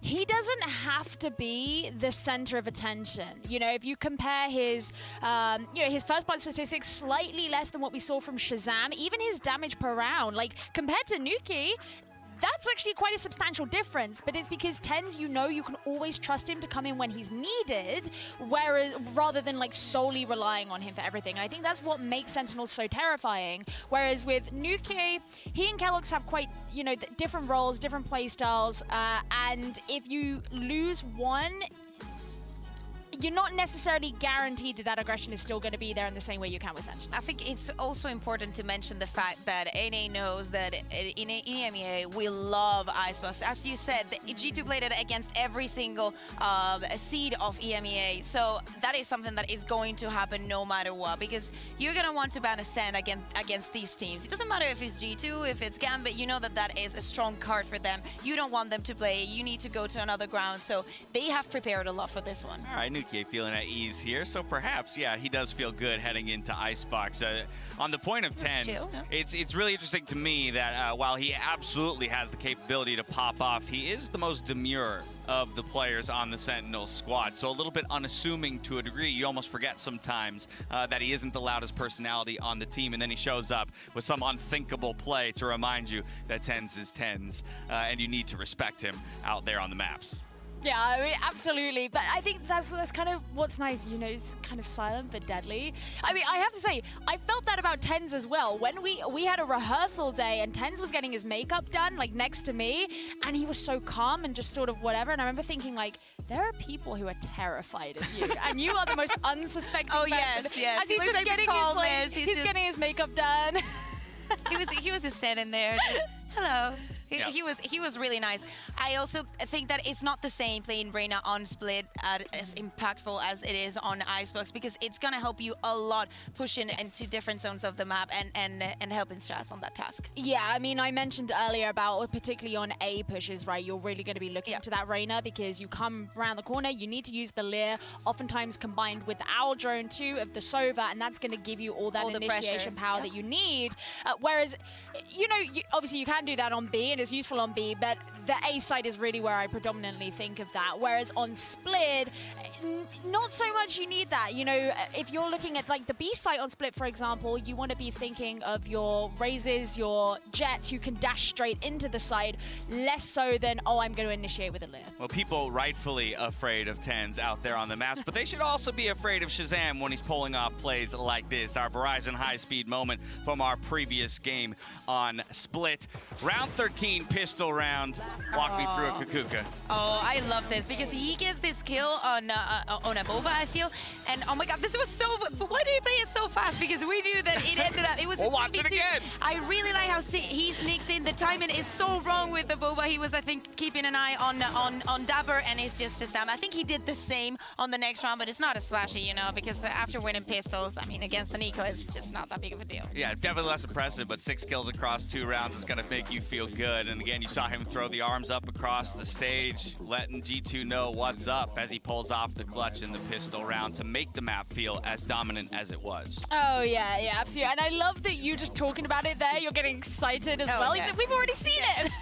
Yeah, but I lived So through it good. because I mean we were here sitting on the desk just watching the game and obviously listening to all the reactions, and it was just crazy when he gets the first, he gets the second. It's like we see everything. Obviously, you see the minimap and you're like, oh my god, the timing on this. But it is really scary to me. You think the way that he managed to flick round onto Avova, he knew he was there. Avova didn't manage to execute the flank. Now, this was on a map in which Sentinels aren't running any Sentinels. You know, if you didn't need a turret or an alarm bot or a cam or a tripwire to know that that was there, that's very scary. But that's what makes Shazam so scary as a player, though. He himself is a Sentinel. The way his brain works, just the knowledge of, all right, I found a kill here. I know where the next guy would be coming from because that's where I would be. Just it seems like it was second nature. He can read the map so well. They're playing with a 6-person squad, but with 5 people. That's it. You know, Not it's fair. like, yeah, we have all of G2 never these- stood a chance. Yeah, exactly. We were mentioning the workload that they were putting on Shazam, and obviously he knows exactly what to do with any agent. It doesn't really matter because he's done the homework for every single person in the classroom. Yeah, we'll see what the homework is for Icebox because, again, it's not their map pick, right? So that's as much as we've had questions about how G2 comes back against Sentinels, I'm also curious what kind of homework Sentinels has done to dissect G2's Icebox play. Is there any holes in G2's Icebox play that can be easily exploited? I feel like on Split, they decided to give G2 a lot of space and just play a little bit more on retake, forcing them to go on the execute and making that huge investment, and then just breaking it and breaking their tempo when they thought that they were getting more comfortable. We saw it a lot on 2B, and I feel like this is exactly what they have to do on this map as well. I'm just having a look at Sentinel's history on Icebox. How's it look? Well, since the start of February, they've only lost on it twice. Yeah, but they're pretty close alright. up results. Yeah, but it's still scary. Of course it's scary. It's a map. They're the best team in the world. They're going to be scary no matter what lens you look at them through. But that's what you got to do, right? You got to look for those little tidbits where you can, that you can grab onto and say, okay, that's exploitable, and now how do we balloon that into something bigger? So that's probably the same work that G2's been doing over the previous weeks when identifying their opponents and figuring out how to ultimately come up against them. For those of you League fans, you might recognize that guy on your screen there. That was Kez, the manager for Sentinels, an old LCS player, actually. I had a grand time seeing him in Reykjavik. Maybe it's just me nerding out about You have League some stuff. information that we don't have. What, Kez? You guys don't know who he is? A No. League player. Great. He's fantastic. Anyway. I'm Dash, and I love League of Legends. I do love League of I Legends. wonder what champions I also they're love gonna pick. Valorant. I only play I've RMs been and pretty TFT. good after that first day. I'm getting a lot better about that. I can play some TFT while we're waiting for this, actually. All right, what's your comp? For TFT? Yeah. On this set? Yeah. Let me think. What do I want to go? I'll probably go with some Sentinels. There it is. Ah. That was Kismet right there. 6 Sentinels. You don't play Just TFT. like You don't Sentinels get the- has 6 okay, Sentinels. okay. No, Okay. Zio is not a part of this I'm conversation. all of a sudden. yeah, first person She was looking at me like, I have no idea what you're talking I just about. gave you the blankest look in the world. Oh, Lordy. For those of you at home, just a quick update. You see some of the players in the firing range keeping their hands warm while we do get one of those PCs restarted. Just want to make sure that all of the players are working with the best possible tech and in the best possible scenarios. Make sure they're set up for success. And so we will do our due diligence in that regard. Until they're ready to jump into Agent Select, we'll be here with you. I like that at least we get to see the players' faces because, come on, we're at a LAN event. We do not have a crowd, but at least we need, even if you, Sentinels, we've seen them hundreds of times, but maybe you haven't seen some of the G2 players, so here. That's a good point. First look for many Get their people. faces, exactly. I mean, The what, face behind all the aim and the strats. look, everyone likes to see Sentinels because they just like the reminder that they are in fact human. I mean, that's one of the beautiful things about these international LAN events, right? Is where you build, like, heroes are made, right?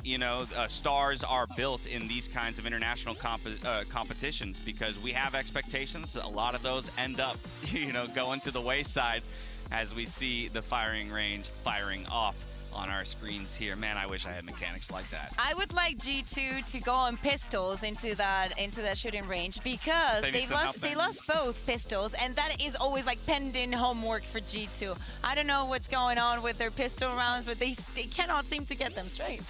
it's terrible as well because, you know, if you can't pick up your pistol rounds, especially, you're putting yourself at such a disadvantage when you're actually in the game. So as much as we joke about, yeah, they should go into the practice range and practice their pistols, I think especially when they're heading into their map pick, they need to ensure that they are getting those early rounds on the board so that they have that economic advantage, because otherwise they're just going to find themselves slipping. I think it's a super legitimate call out, especially when you're talking about playing the best team in the world. You need every little advantage you can get, and the pistol round, as we know, is one of the biggest, right? So eking that out, getting that win, and as we generally assume, the second round win to follow, that could be the difference maker.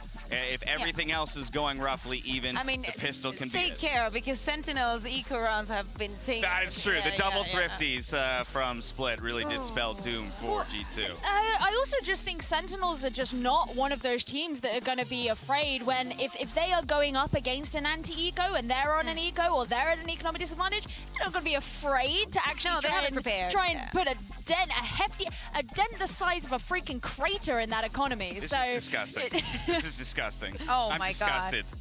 Tens, you gotta stop. Dude, Miss one. Miss one! Stop! Damn you! Hey, he missed one. Did he? Okay. He's moving so fast I can't even see. Not in my monitor. He fooled me. Yeah, exactly. Oh my Kellex was goodness. actually practicing with the ultimate. It's very sick as well. This is what you get from these players. This is something that we're never going to be able to do. Yeah, far from ever achieving something like this. But honestly, such a cool look, you know, behind the scenes of these players on the stage, keeping the energy up, keeping the fingers warm, practicing the mechanics that people would kill for. Yeah, well, they would struggle to actually get the kill in the first place. Exactly, that's the problem. You gotta out mechanic him to get the kill, and that's just not gonna happen, right? Oh my goodness. Lordy. It is always impressive. Actually, it's nice to get to see that stuff, because I think most people know that these players sit and actually play in the practice range, but actually having some insight on what that looks like is not what you're used to. While we're waiting, and we don't have anything like more to talk about besides we just can't wait until the map starts. Since you guys are not on the desk on the next game, what are your thoughts on Gambit versus 100 Thieves? I'm concerned for 100 Thieves. I like to hear that. I like to hear that. I mean, we've had the most dominant series we've seen internationally now in Valorant comes at the hands of Gambit. That alone should make anybody a little nervous. They're the first seed versus the second seed of an A. We literally have a full day serve. Oh, I mean, yeah, we lucked out with the series that we have in front of us. But yeah, definitely concerned. 400 Thieves, not saying it's unwinnable, but I do think that they're going to have to step it up a notch. They looked good, but I feel like, at least for myself, when it comes to Gambit, they were hitting all their shots. And when you're doing that to begin with, and then you have the strats and the pacing to boot, where do you find you're in for 100 Thieves? I don't know. It's got to come off of Vehico Clutch, I guess, and we did get one of those already. What are your thoughts? I think, wait, who was it amongst our talent who said they wanted to look in Hiko's? Was it Mitch? He said he wanted to look in Hiko's eyes as he promoted. That is something. Sounds like a Mitch. Sounds like a Mitch thing. Yeah. I think it's actually really hard to judge because the playstyle is so far away from each other, but also when you look at the game that Gambit played yesterday, they were kind of handed it on a plate. So there are two things to consider from that. A, it's not entirely representative of a really competitive game that they would have to be put in, so the kind of pressure that they might be under is not the same. But B, the fact that they could have a lot of stuff hidden. They could have a lot of stuff hidden because they just didn't need to show it. And I think that makes it hard to judge. Well, there's a brief preview of the third series to come today between Gambit and 100 Thieves, but we're going to reframe back here towards Icebox once again as these teams gear up to dive into our agent selects. Just a reminder of how the first map went. It was split in 13-6 fashion going over to Sentinels. Both pistol rounds, a couple of thrifties, so a lot going their way. So for G2, if they can start off on the right foot here on Icebox, again, put that last map out of your mind, get the momentum rolling, start hitting the shots, and it might just be all they need to push us to Haven and a third and final map in this best of 3.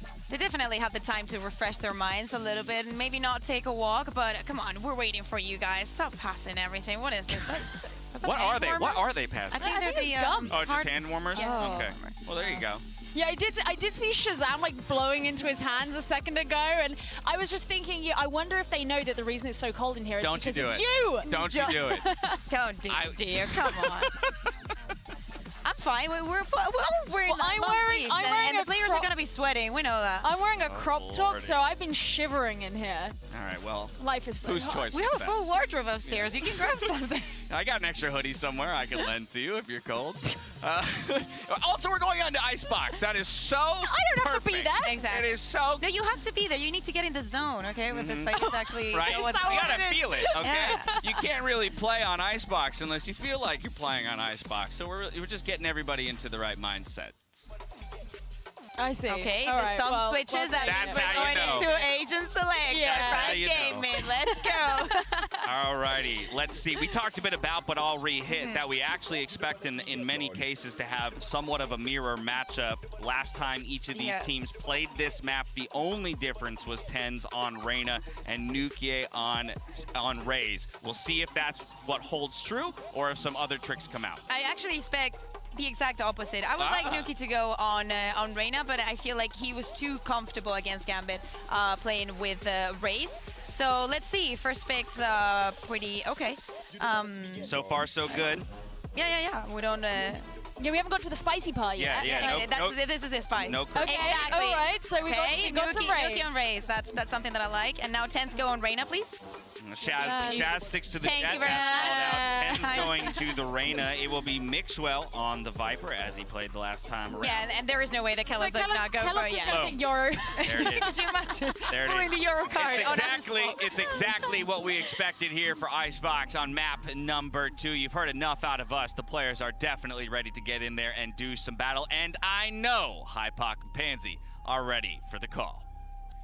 I don't think you could stop us at this point. We've been patiently waiting. Great fill, guys. Good work on that. But the game is ready, so we can really start kind of hammering it in. But I think looking at the selection of agents, nothing truly jumped out to us. I think it plays to the players we have in the server. I'm not too worried about anything we saw.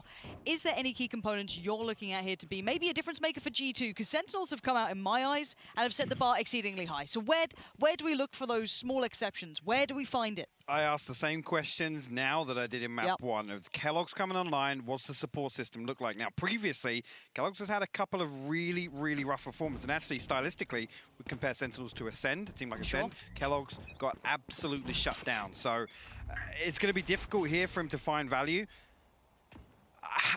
For me, I look towards Nuki. Nuki has to be the playmaker here for G2.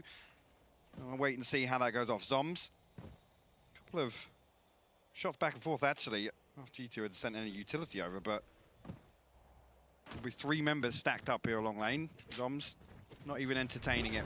We'll give up the space initially. Sick in position as well. Nuki on the other side here. We'll find Shazam and TenZ there also. Yeah, this is potentially tradable on the A side, but we have to look towards the actual site hit that is starting to come on through. So this is going to be starting building up. TenZ has found Nuki, so there was that trade over towards A, but the spike is going to be going down on the other side. So that's now planted. Kellogg's, can he slip just behind enemy lines? No, but he can find a... Well, I thought it was a decent fight, but Zoms is still fighting the good fight for Sentinels. It's a 3v3 post plant, and G2 aren't in bad spots here. Mixwell, Coldamenta, and Avova still standing, and Mixwell wants to retake that space towards that yellow. Maybe see if anyone's going to slip on through. He's seen enough. That's just a little too much shown. And Mixwell, this is the Mixwell you need to start seeing if you're a G2 fan. There he is. The land beast himself finally starting to wake up here. Good beginnings and maybe a bounce back. Map 1 was not good for Mixwell. This could be much better. Good opportunity to check in now. Can they handle the anti-eco? That was such a prominent issue on map 1. Again, yes, tick in the box. Pistol round 1, but again, expect Sentinels to come out swinging in this next round. Potentially go a little more aggressive than we'd expect, but I'm looking towards G2 to be able to handle that. What do they put in place here? Nuki again in that previous round, out on an island. He's in that lurking role on the Raze. Did find a kill, but was traded out. So this is a key round here. Yeah, we have what? 3-4 players towards A for the Sentinel side. You do have an upgraded, if only slightly, TenZ as well. Sheriff just tucked away, light armor as well. There's a follow-up peek, but is Nuki well and truly aware? So he catches Shazam, and he knows there may be more. The timing might be just tickling away at the back of his brain, but look at this. Spike's on the way, and he's going to fall away from that. This is all going to be G2's. There is a player deep, but they wouldn't be able to deny the spike plant at this point. Well, initially, looking pretty good for G2. No pressure comes through. Nuki's still out here again. Did get a little information on the back of his boombot, but everybody from Sentinels already making their way towards B. Zom's already up on side. Ten's actually going to try and make his way back from Snowman. Actually, the counter wall comes up. We'll create a little pocket. Nuki will find Sick in transition. Clean. Will respond as well on site. Yeah, just a couple more to deal with, actually, down right underneath. He might find a consolation. Thank God for that one. Yep, 22 HP now. Revealing area. What, is he just making sure he got the kill Just there? the recon bolt is just to make sure nobody else is up on No, you're Q. right. There could have been another player there. Yeah. Spot on. It's quite common to see a second just tucked up the top there. Just crouched. Yep, Yeah, absolutely. Yeah, no BM here, folks. Talk about consolation, actually. The consolation is sending a message as well after the kill comes through. Of course. For those who don't understand sarcasm, you're going to have a rough time here. However, 2-0. This is a good start for G2. It's maybe just a little bit of a confidence boost. Now, bear in mind, some of these players are younger. We spoke about Kellogg's a lot, and he is one of those younger players who do need a little bit of that maybe confidence builder here. Well, buy round here, looking for Sentinels to adjust slightly on A, right? And again, the indicators are in place. See if Nuki can again find... Rifle on Mixwell. Nuki has got a tough challenge. It's just deal with tens. Mark your man. And he's got Shaz on that side too. Now he's only got a Sheriff. This isn't pretty. He's played this position a fair amount. Same again, but now you can see tens has closed the gap this time. Creeping slowly. Does Nuki even consider this possibility? It doesn't look like he has. This looks like a murder scene. Oh, he's heard all the steps here. Tens is in the prime position, sees one, actually falls away. Doesn't outstay his welcome. Boombot comes in and Coldamenta. It's a big trade. Great trade in. This a Mixwell is right up mid. Catching Sick, and now this is getting a bit of a problem. Shaz is on an island. The other two players for Sentinels are not here. But Shazam, ice cold, waiting patiently, and has to play this out to perfection. Can't do it. Kellogg's has got his number, and there it is. Site's now open for business, and this could be a huge round for G2 to convert here in the bonus.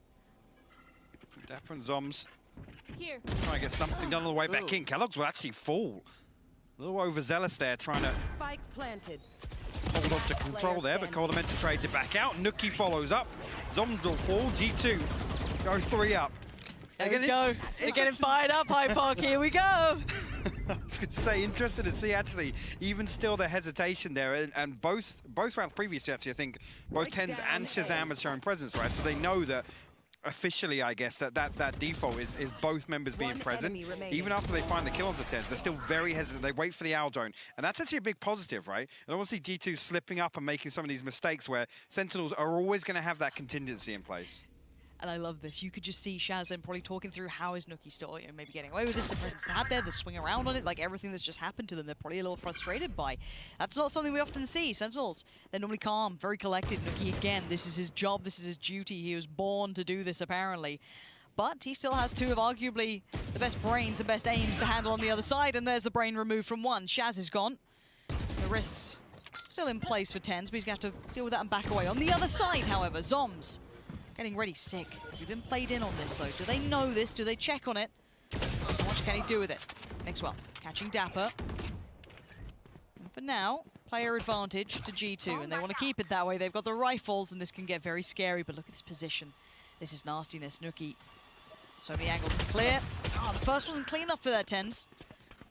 Again, step by step, they're clearing this out methodically.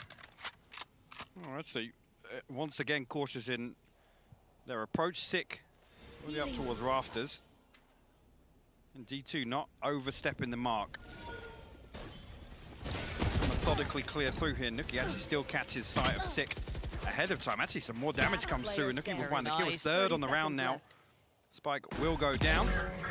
Fantastic work from G2 there, and that's the sort of round that we were concerned about from map 1, right? Lauren, again, Nuki in position, effectively taking a 1v2 every single round versus Tens and Shazam. And that's a statement in itself. So, again, looking towards Nuki to be the power player here and already delivering in the first 4 rounds. Thing is, I got to say it, even in those rounds, Sentinel needs to kind of stop challenging him at these range because Nuki's going to do this every single time. And if they give him a kill, it's going to spread Sentinels across the map. It's going to create an opening, which G2 were incapable of doing on the previous map. But this could be something that they've maybe identified, that if they can tame Sentinel's ability to take this deep space, which they're still vying for. Shazdo on the off, though, is going to be the difference maker. Going to get it, but there's a trade. No! Gets out with his life. 10 still posted up in position. Tries to fall away off the back of the Lear and leaves Dapper in a little bit of a corner. Nuki pries him out of it. G2 still on the move here, 4v4. How much more can they pressure this? Shaz on the backlines and Tens. He's just waiting around this corner. Shaz is watching this, just eagle eyes from up above. Tens gets aggressive! Rings the bell, finds two. Nuki and Avova gone as Mixwell now a 1v4 beckoning, and it ain't happening. Sick with a good closer. Sentinels on the board. A comfortable response there. First round on the board for them, and again, it's those rounds that Sentinels are willing to do so. With the operator online, they know that they have this advantageous first peek, and Shazam gets himself into the position there to stop keloqz on the cross, even towards Pipes. Yeah. Again, Showstopper completely negated. Desperate for that trade, Tens comes through with two crispy headshots. It's nice seeing that aim. Actually, this first ultimate cycle looking pretty good for G2. Coldamenta one away from the Hunter's Fury. Nuki obviously investing the Showstopper in the previous. Everything else available here. keloqz probably going to try this double updraft here to deal with Zombs. Actually did get revealed there. Here we go. Does go up to catch it. No, Shazam! Find Coldamenta actually on that B lane peak. He's everywhere. He just shown presence for A that prior round. Now he's over here, keeping himself very viable. But Zombs gets picked off, and that's going to force Shazam in a bad position. Mixwell's pressure through mid. Now catches that rotation, that fallback, but Sick now on the site. He needs to live up to that name. Keep control of this. Support's on the way. They've re-garnered that space in middle. Tens is the one there. Who needs knives when you got a rifle like that? Tens happy to fall back now. He's done his job. But now G2, where do they take this? Tens already hightailing it over. Actually going to get himself into a position on barrel, so G2 have to be disciplined. To be diligent on the way in here, because again, Tens will always put himself in this one and done spot. That dismiss. And Avova actually kind of solo pushing right now. Off angles and Tens. Yeah, too sounds about right for a disaster. Tens gonna readjust now. Still pressure comes in. Nuki on the flyby. Gonna put it down. It's still a 2v2 here. Keep in mind, Coldamenta has his ult. Nuki, I mean, he's just got a gun and that's normally enough. He's been pulling off 1v2s, but look at this retake positioning from Sentinels. Right around the back, and actually Dapper's quite far ahead here. He's made some good progress. And timing is everything. Coldamenta hasn't considered it until now. Dapper is right next to him, clears the right side. He's on the left. Coldamenta holds him back as Sick. The next step forward finds him, and now it's a 1v1. Nuki has been god tier over on this side of the map. But Sick's a bit of a legend himself. Taps the spike, falls away, looks for that pixel out of place, looks for Nuki, and Nuki finds him! This scoreline is starting to look real good for G2. That's actually crazy. They trade headshots and Nuki with just 10 HP remaining, but again, great recovery here. I had a major problem with Avova peeking ahead of the Aldo, and I think Coldamenta actually had his recon bolt available as well, so lucky they're able to still comfortably set up on site there, because again, expect Tens to do that. He finds that kill in mid straight away. He's the anchor. He's the contingency plan on that entire pressure that's created by G2 on B main. And again, yes, finds the first, gets traded out, but expect him to do that every single time. If he trades, it's fine for Sentinels. Not forcing a tactical timeout yet. Sentinels still happy to keep going at this. Maybe this is a reason why. Labored from both sides. It's a little weird, but it will be Shaz to find Mixwell. So mid's now open and eyes now removed from watching maybe a push-up. And it looks like a stack's already coming out here. They're well aware. Deeper wall as well. Very interesting to see that one up here.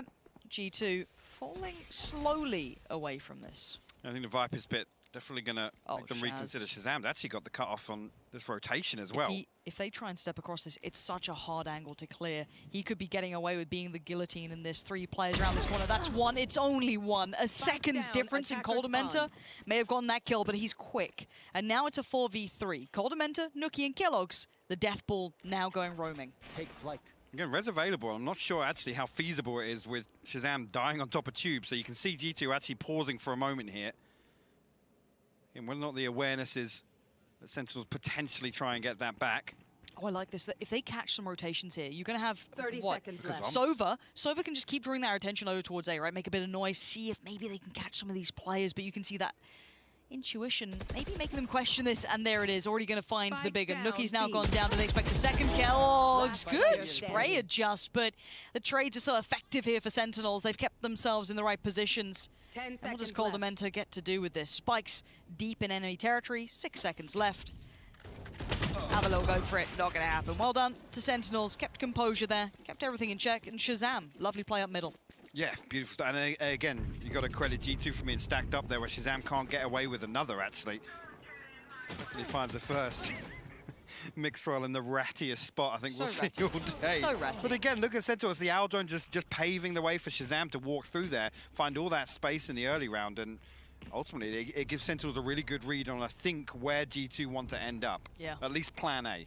Yeah, it gave them great intention with that. Now, looking at the money though, considering it was what? A pretty commanding scoreline. The money hasn't swelled for G2. A lot of these rounds have been kept up, and Hunter's Fury right off the rip. Now, I don't know if they actually did get a tag. It doesn't matter. It's set 10s into motion. Maybe able to get a little closer off the back of the audio cues, knowing that you can push a little bit deeper, as they're going to be having to respect that. And he's already made great work of it. Finding Nookie is the perfect target to pick up. Especially with the work he's been doing towards Belt on 8. No res available, so G2 will proceed as 4. Shazam and 10s on the other side of this once again, and look at the focus towards mid, actually. So Aldrone going to come through. I don't know, we'll spot 10s actually up in, tucked up on second level of sight. He's at risk of being wallbanked here, but nothing comes through. No, he's still fine. He's still alive. He's got Dapper kind of having his back here. Wall goes in, wants to at least give himself a chance at a gap here, but he's been chipped away at. And now Dapper gonna pick up that mantle. Good damage towards Kellogg's, but he does manage to keep his life. 10 still living in the depths here, unable to quite pop into this, and there's the ult coming out as a response. G2 fantastic control on site, actually. Brilliant. Big swing and a miss. Avova will get the better of him there, and Avova finds a second as well. Sick will fall. Yeah, now the last 3, where are they at? We've got a couple, or at least one coming around on the flank. That's Shazam. Coldamenta up in towards Nest. It's Kellogg's to find 10, so now down to just 2. Zom's now noted, now spotted, does get Kellogg's, but in the meantime, Shaz lost life, and it will be an unfavorable situation for Zoms, and they're gonna have to suck it up. G2 are right back into this. That's gonna be 6-2 on the board, Hypok. Have we actually got a game on our hands now? I mean, it's looking that way. This is a fantastic start from G2, and looking so much better equipped, way more composed in this. Than, again, you could say they're not making as many mistakes, but I just think back to that round with Shazam in mid. G2 stacked up to mitigate that risk. That's something we just didn't see on Split at all. You're right. Yeah, this does look like a different side. Haven would be the last, if I'm not mistaken. So correct. I'm getting a little ahead of myself. It's only the first half here. Don't worry, I'm getting a little excited because we actually might have a game here. We might see Sentinels pushed. Because map 1, I mean, if you're not actually, you know, completely hooked on the Copium and Hopium, you're going to be able to see that was a very Sentinels-dominated map. But this is a whole new lease of life to G2. Looking at the likes of Nookie controlling that push-up consistently, setting a tone for the entire match. Shaz and 10s are now like, well, I guess I'm on Nookie duty. Great, I'm going to have to deal with this every single time. And he will do this every single time. Maybe he doesn't do it one round, fair enough. They're still going to have to expect him to be there. And now at this point, G2 actually leaning this way. The purchase coming out from Sentinels. 1 rifle and 10s, the rest, a little shaky, but we saw map 1. That was still able to do damage on Split. I love this. The way that G2 have to approach this now, it's just stack us 4. Hey, hopefully they can't get us all, right? Whether it be 10s or Shazam on the other end, but let's see. Looking going to send the paint shell across the back. Kellogg's getting very deep towards server here. Shazam will fall, actually. Dapper tagged up by that Owl Drone. Be a comfortable plant here. Not an awful lot, really, for Sentinels to get back in. Actually, the recon bolt will find 2 tags. Yeah, it was actually really well done, but bear in mind, the weaponry that came in with Sentinels was limited. 10 still going to do some work, though. 35 HP was on. Back on up, still sitting pretty now. A 1v3 beckons. It's not going to happen. Coldamenta denies, and G2 starting to stride through this game. They've got some answers here. Where is that tactical timeout? Where is the conversation for Sentinels? Or do they not care that much about this one? Maybe they feel, it's only the first half, we'll be fine. I think they still need more of a buffer here.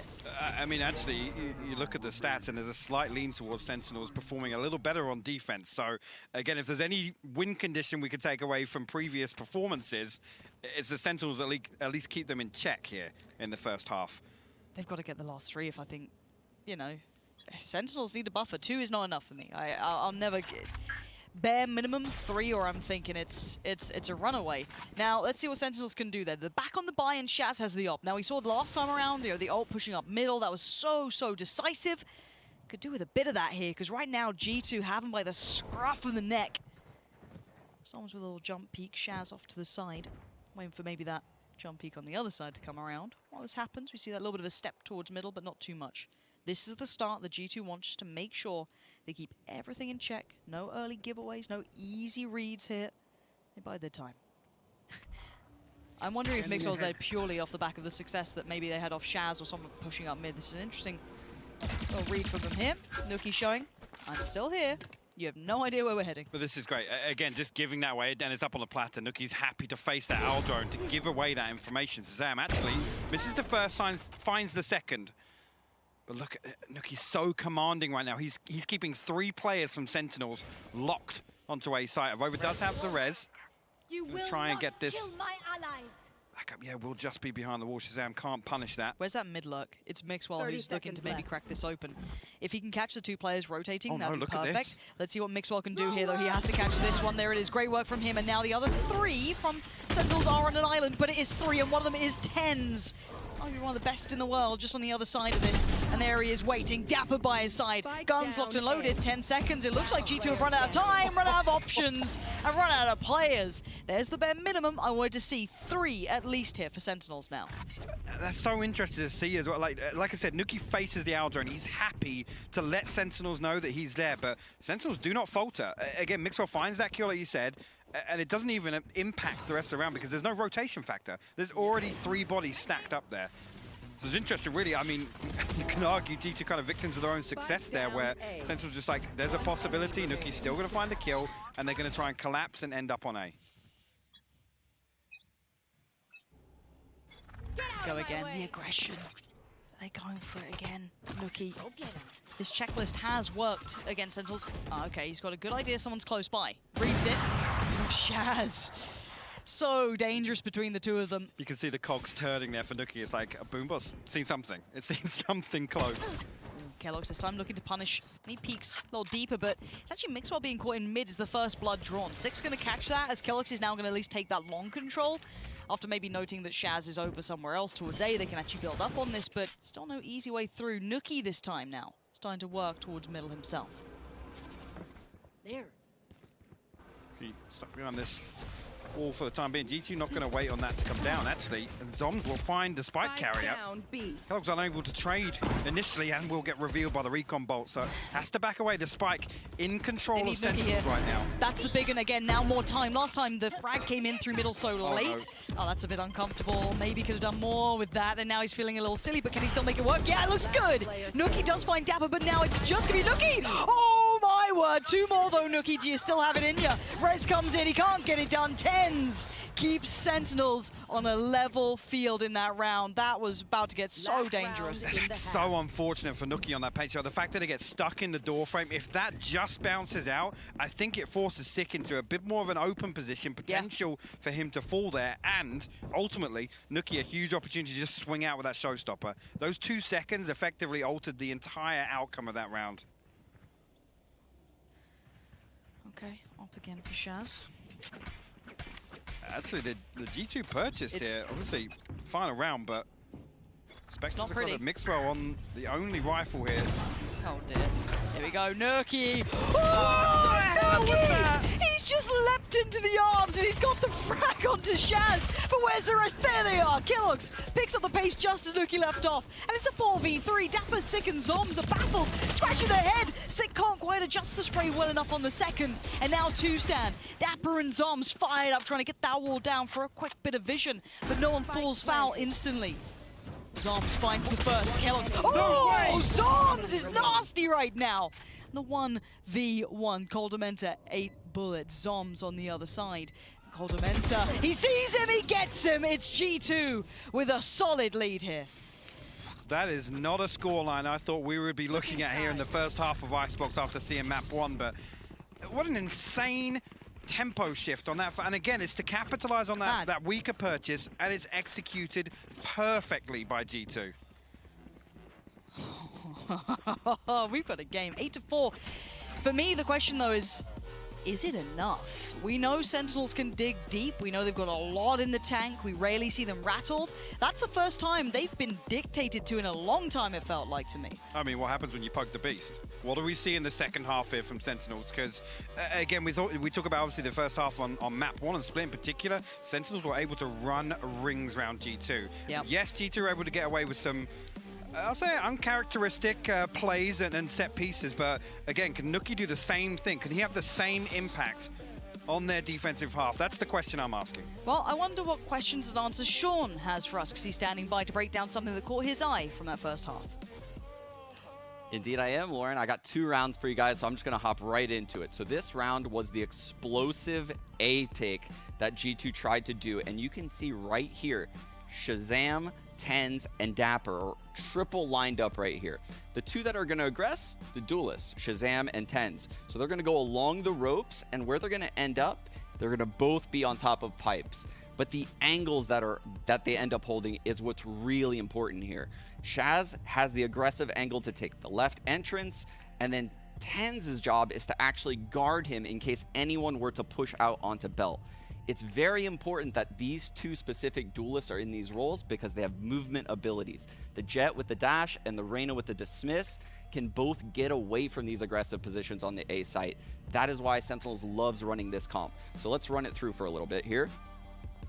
So what I'll tell you right now is G2 slows this to try to stop any initial push. They have a smoke here right off the bat, and Nuki immediately pops his showstopper and tries to hunt Shazam down. Never in a million years would he expect a second player also on pipes, which is why he ends up falling back. He catches a glimpse of TenZ, falls back, and then the round kind of chills out for a split second. Dapper, who actually shot a recon early round, is hiding in the corner. So this is Shazam getting that opening kill, TenZ locking down the next 2, and then the round is literally over. So we're going to hop straight into the next round, and let's pause it for 1 second right here. So what I want to draw attention to now is Dapper throwing the same arrow over here at A. It's going to triple ping. That means it gets all of its recon little notices off, and that's a very, very good indicator that no one is around this A site and won't be for quite a bit of time, right? So the rotation will come in soon. But what I also want to show you is the fact that Kelox is right here in mid. If he does something, and he does, but he doesn't catch Shazam, so he's going to actually double updraft. So he, from this angle right here, can double updraft and actually see down B long, which is why he's over there right now. He has his Blade Storm out. He's going to double updraft and try to get that pick onto Shazam. Unfortunately for him, this wall from Zoms, as well as Shazam's location, kind of blocks the vision from him. So Sentinel's 1 step ahead in this regard. So let's roll it for a little bit right now. And this, in my opinion, is the swing round of the entire half. Shazam peeks out wide at the perfect time, ends up getting a pick, and then he ends up falling back, and this lurk by midwall using this smoke that we previously discussed allows him to get the trade onto Shazam while simultaneously Zoms falls. So let's pause it for a split second here. We are now in this unique scenario where we're in a 3-on-3, okay? G2 has rolled back to this A site, and they did so after TenZ got a pick into middle. So TenZ actually found this frag onto Mixwell, and that takes all of G2's smokes, all of their controller utility out of the equation. So that kind of filters them into this A site. TenZ, playing the Reyna, again, can play in these aggressive angles that other agents cannot do. He can dismiss out of these angles. So he's playing this one and done angle for most agents, but for him, he can get the kill and dismiss out. So let's roll it for a little bit. He ends up taking out the spike, dismissing actually to this location right here, and Nuki's ability to immediately take the ropes and trade this frag onto TenZ with the drone is pivotal. That frag is actually the biggest frag of the entire half in my eyes because it broke Sentinel's economy. Coldamenta is aware of the flank, And Sick ends up in this very, very difficult 1-on-2 where he manages to get one. Nookie obviously locks it down. This guy's a clutch player through and through. And this round right here shows why these teams are so evenly matched. And we might be blessed with a map 3, guys. Back to Lauren. Not back to you, Hypok. Yeah, I can see myself out, so Sean, if you'd prefer. Up to you. Yeah, but again, I think there were some really incredible things broken down there, and that did feel like G2 are very aware of the opponents. They are prepped for this. They are coming into this locked and loaded with all the facts that they need. Now, second half though, 8-4, it's not impossible. And Sentinels are a team that can do these sort of gaps. Yes, and I'm expecting them to, again, I use the phrase poke the beast, I'm expecting them to come out swinging in the second half. Set the precedent, set the tone, don't allow G2 to ride through this momentum. They need to stop this early in this half if they want to actually draw the game up and push things further.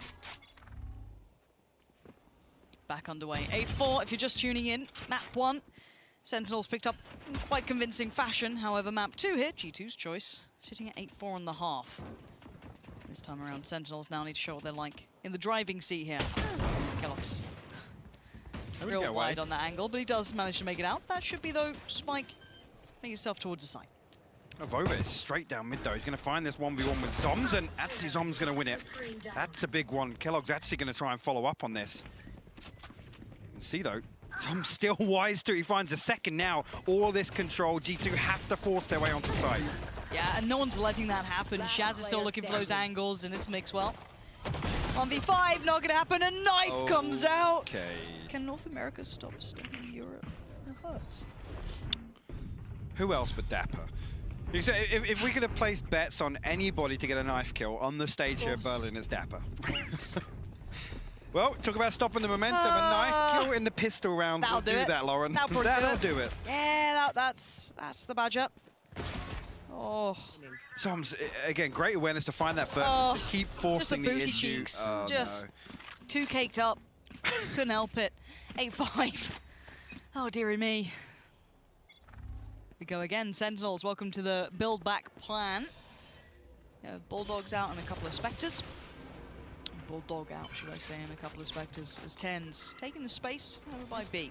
Early rotation here from G2. Over on yellow, going to relay that information. And actually, with Mixwell investing the wall,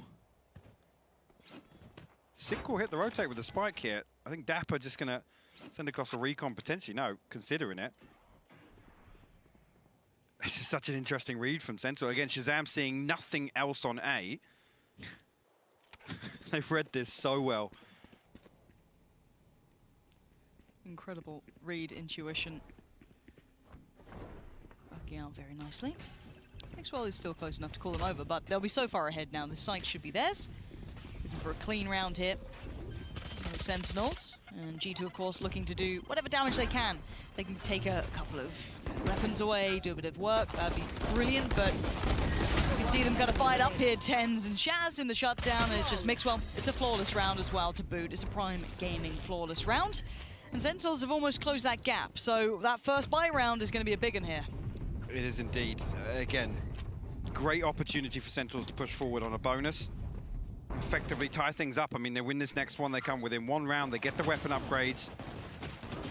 Decent early progress as well for Ultimates and whatnot potentially to come online in next round. So that's the start you want. First two in the bag for Sentinels. You're going to heavy lean actually towards B here, and it's only keloqz to hold it down for G2.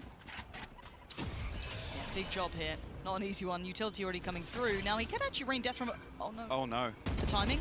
Timing. How is he alive? He's not for much longer. 24 HP just about makes out. And they want to capitalize. Look at them hounding him down straight in on that one. And the follow-up. 10s just runs down Coldamenta 2. This is problems now for G2. This is where they're clutching at straws. You're not feeling it now. Rifles left by the side. Nookie, though, picks up the pace and the pieces as 10s goes down, but the spike is planted. 3v3 Nookie up in top site here, but and Zom's controlling B main and in a position actually to use these snake bites. The lineup set up, Sick. Just needs to buy a little time here, a little bit of chip damage done, but the wall goes up.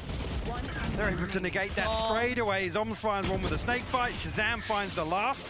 Sentinels convert the bonus too. They're so good at that. They're so good at these slightly weaker weapon rounds. They're so good at capitalizing on any of those errors. I gotta say it, Kellogg's a little too deep for my liking to be out solo like that. He's out of range, whereas Dash is really a you know, that backup plan to get out of jail free card. Again, the Aldrone comes through. If I'm Kellogg's, I am out of there. Offski. Yeah. Nice. Tyson, you know that's not my fault, bro. Okay, No, don't say anything. Look, we just want to listen in sometimes. It is a timeout now coming in. This is where you got to be very careful with the money, the economy, how this builds back up, the utility, how everything is working through. This is the alt economy even coming in. This is 3 on the trot. Now, it doesn't say much. Let's put it that way. If we're actually talking bigger picture, it's the pistol round, and now they have converted the bonus, which is the scarier part, because now your economy's in the bin a touch. Yeah, it is. And ultimately here, if this plays out as expected, Sentinels are about to tie up. And to consider that first half lead, but I do want to just come back to that. One of my biggest criticisms the other day when we saw Kellogg switch onto the Sage is him being put in that kind of anchor position to be self-sufficient, right? To be able to peel away in the correct scenarios. That's not a good indicator. That previous round alone is not a good indicator for me in terms of Kellogg's ability to just find that information, not want to find a 1-for-1. Because even there, if he drops down off the box, right, finds a kill, what does it mean? I mean, I think this isn't the first European jet that's struggled against North American teams either. Roll your mind back to Reykjavik. Durka. He got tamed on this, and he found it very hard to find that space that we had famed him for. And again, it's very difficult. They are very, very good at locking that space down, but I agree with you. I think he overstepped there, got a little punished for it. See if he can pull himself back up, get that head in the game again. That's the big question, actually. As a confidence breaker, you don't want to see that so early on in this half for Kellogg's, because, again, coming back online, and we've talked about already how G2 were able to build around him. It's a shame to see this snowball for them. Nuki this time going to pick up position on B main. 2 members of Sentinels actually just tucked down in towards garage. Now, a much slower approach this time around. No utility other than the Aldrone invested here, and I don't think Nuki is spotted exactly where he is, but the boom bot and the paint shells, obviously, the presence is noted. Yeah, Nuki is going to fall away from this one. Coldament is still trying to work on something. Less to lose, I guess, in that regard. Bit of a tag, and actually the reaggress from Nuki. Well, it's interesting. 3 bits of utility shown here, so actually 3 members of G2 accounted for here in the early round. And now the take on the space. Nuki is up top and loses the fight. Sick, gets him, and there it is. Cracking open, that's all theirs. And the rest of the map becomes not necessarily irrelevant, but very far from the point. That spike can be ferried on over really easily now. We've got to respect the wall here, and actually Dapper looking for damage in between. Nice. Kellogg's actually finds him. Spike planted. Swing out here. 6 low HP, but actually, yeah, Voba picks that one up actually. It's just the rest though. I just don't see them making errors, and of course 10's just sitting on an angle like that makes sure there's no chance in hell. Sentinels, 8-8. This is the thing, like I said, Sentinels just sit there. The slow orb, the paint shell, and also Coldament is spotted with the Aldrone. Yep. Again, that's 3 members of G2 accounted for, and I think actually on the back of that, G2 are like, oh yeah, there's no way they're coming in. Sentinels just sit and wait, and actually they're waiting for obviously that recon bolt to come through, which I gotta say, I don't know if Coldament was caught on a reload or what, but he needs to be baiting for Nuki there. He needs to be the one to deal with that recon bolt. Yeah, looked a little out of sorts. Again, this is pressure time now. This is stressful time. We have the buy coming out. 4 on the trot now for Sentinels. Economy in a good spot too. Seeing around like 5.9 on Zoms, 5.5 on Shaz. I know you see it too. We do have a timeout, it looks like. There it is. A lovely technical. Who doesn't love them? So, does look like Kellogg's is going to go for that op. Now I wonder if this could be a big influence, or if it's already being considered, and what the different look from Sentinels will be now.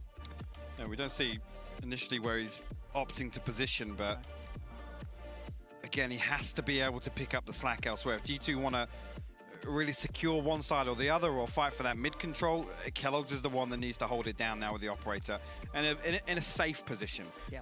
What I want to see is him really being in a position to kind of receive that information if Sentinels do decide to force through, or at least spy out the things like, you know, obviously the Aldrone coming out, maybe the recon bolt going one way or the other, even just the Viper utility being invested, but have to wait and see. Yeah, just if you are wondering, it was, I think, just a little tech issue with G2, so hopefully their keyboard gets picked up and, you know, no further issues occurred. I've never seen people break their keyboard so often. It's amazing. No. I was always questioning it online, but maybe they truly do just run through the gear. Absolutely smashing it. We haven't seen a desk slam yet, have we? No, I really want one of those. Really, really want to see a good solid desk desk slam. Like, they might get fined for it, but it's kind of entertaining. What do you think the splash on the stage is when actually we have a desk we've slam? got a text package for that as well. Table broken. Just Hulk smash. Yeah, we haven't had that yet. I mean, it's still group stage, right? Like, there's still time. Yeah, it's a long tournament. Okay. Oh wow. Okay. Oh, was that right. daydream or was that like Just intense stare across the Sentinels? Not sure. Not sure. Of over. Look at him. Barely blinking. This isn't for me. Not sure how I feel about this one. Not for me. Yeah. Who's down there? Who's down there taking that camera? Who's doing that? Somebody's about to get exposed. Oh, there he is. Yep, just in the corner of the screen. Exposed. Who's doing that? Yeah, not. Oh, yeah, he's loving it though. Yeah, good shout. Thumbs up. Does that mean we're good to go? Or not sure. Not certain. Oh, we love a good tech pause, don't we? They do it for us. They made us a whole graphic package. I did hear that in my ear, actually. Yeah. This one goes out to Pansy. We're all good to go. 8-8. Jumping back on in, no worries. Let's look at that op. Quick reminder, if you zoned out for a second like it looked like Avova did, Kelox does have the op out in play. So that's something that could be different, and that is it. Finds it there. The wall comes up actually on the outside of the tube, and Kelox will actually find it. Okay, sticks the res there. Coldamenta will respond. Avova over towards B will find Shazam. Nookie, look at this guy. He's just gone, guys, the entirety of the space is clear. I've got middle, I've got everything you need. Just keep focusing on that B side. He's taken all that space and controlled it. The 3 players from Sentinels now are essentially noted. Every single one of them is known where they're at. So now they're going to have to fight basically back to the wall out of this. Tens, how much space can you get them? Swing on it. Okay, that's not bad. Second Dapper takes down the front line. This is no problem. Coldamenta doing what he can. But now it's a 2v3. Any more? Tens is still working forward. This man will put the weight of the world on his shoulders for his side, but there's a player close by. Sees Kelox, expects the swing from Coldamenta. He reads him so well. Tens is just going God mode.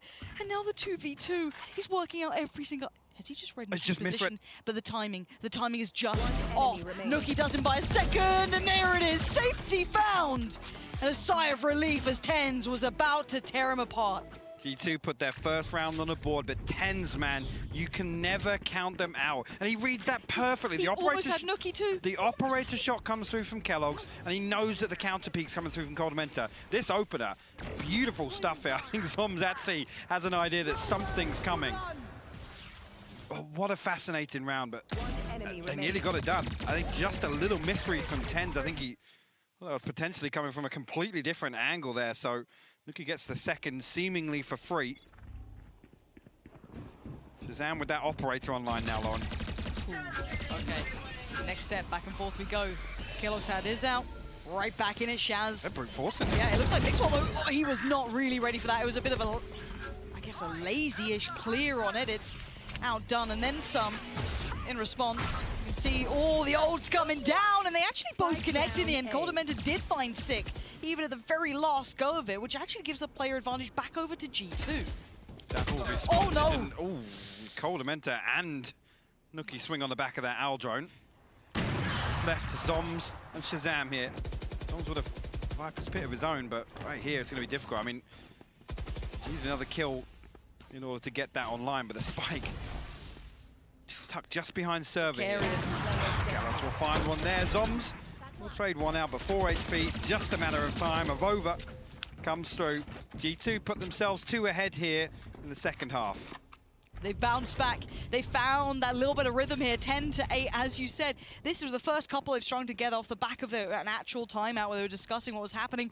We saw that op coming up for Kelox. Whether it be that or just the adjustments off the back, it is working. And now on the other side, we did see the op for Shaz, but now luckily, you know, not luckily, but just well considered, he still have the knives to fall back on, so his economy will be just fine. But outside of that, 2 now, double digits. This is game on, Hypoc. It is, and this is a pivotal round. 3,300 left in the bank for Sentinels as a whole. Shazam going to ride through the Blade Storm. Kellogg's will face the Owl drone. And again, Sentinels looking to force the issue onto A site. Mixwell called upon once again. Caught out last time, needs to do better this time. I want to see how he approaches this. Kellogg's looking after a lot of angles here. This can get incredibly dicey. Still looking for it. And they're now encroaching on the site. Spots one, can't find it, needs to back away. Spike coming down, we're in post-plant territory. Kellogg's actually will respond with a Blade Storm of his own. Viper's Pit invested on site here. Sentinels looking to secure. Actually, Nookie wins a 1v1 with Dapper on the flank here. Shazam, he's found a second, Lauren. Nookie just straight up clotheslined him, and now a 5v3. This retake looks like it's got legs, but 10 still stands, so I won't run him out just yet. And diving on in. Oh, out of nowhere, Sick just gets surprised. Just didn't expect Kellogg's, and now we're down to just 10s, and he's fallen. It's going to be 11 on the board. What a response from G2. Again, remaining composed, everything stacked against them in that round. The Viper's Pit setting up such a stranglehold on the site there, but Nookie finding two insane kills on the flank to open up this retake. Against the ults as well from Shaz. Oh. Enemy remaining. We got a game.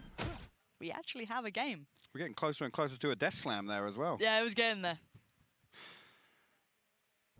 Sentinels looking, seems as if they're scrambling for answers here. Again, another round where they just try and send it at A. And like I said, Mixwell will fumble in the previous, but this time G2 holds strong. Oh, Chaz. Dangerous games. Look at Vova's deeper push as well. He wants to take back that territory. Keep it somewhat in G2 favor. See the wind in G2 sails now. They're looking to be a little more proactive, a little more decisive in some of these rounds. A wonky purchase here on the side of Sentinels. 10's on a Guardian, Sick.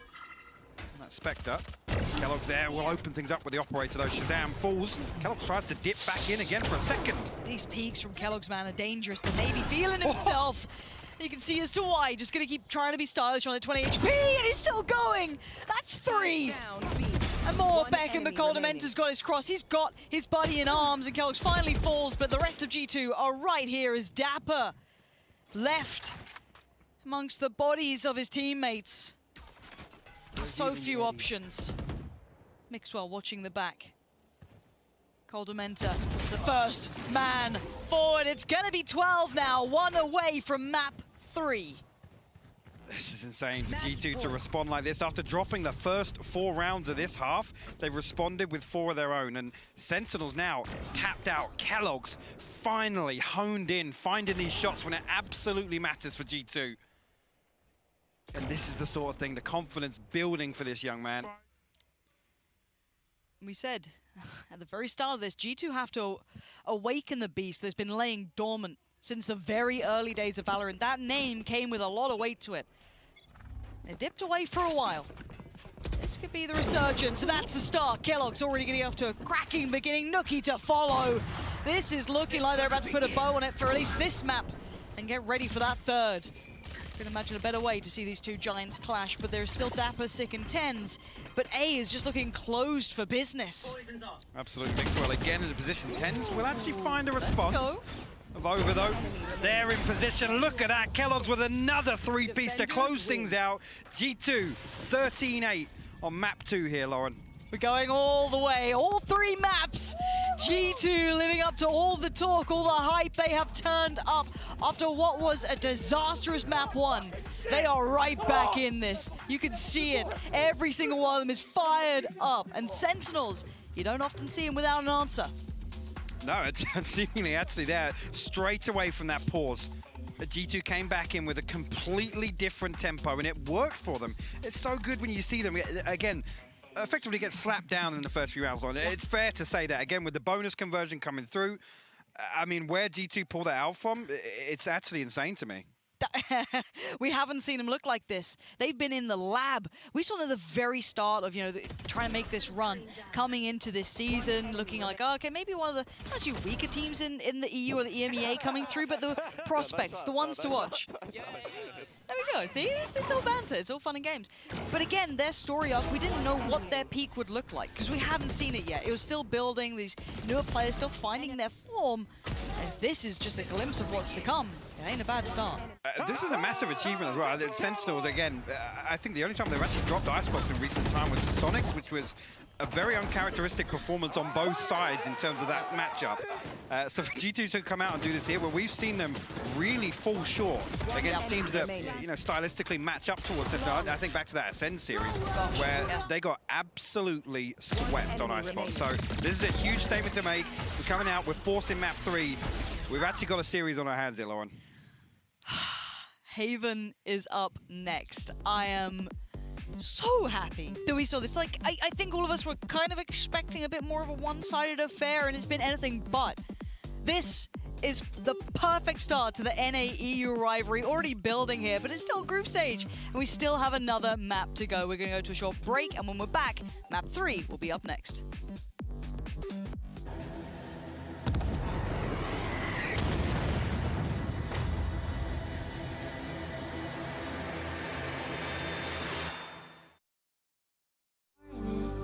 Calling her without a warning.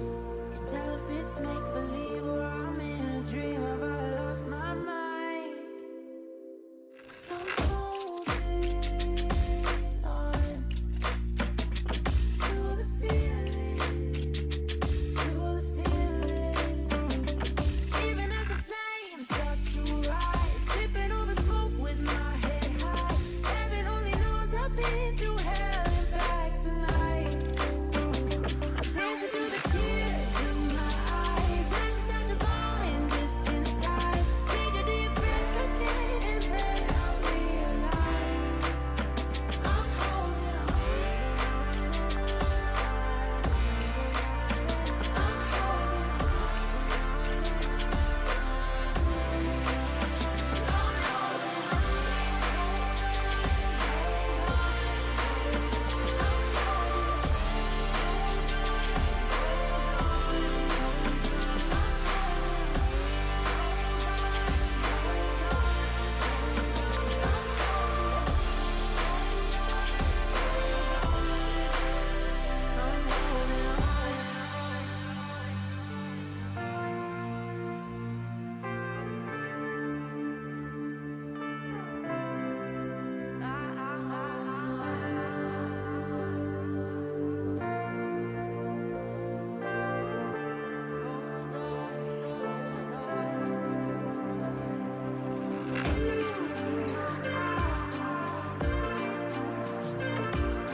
Even as the flames start to rise, even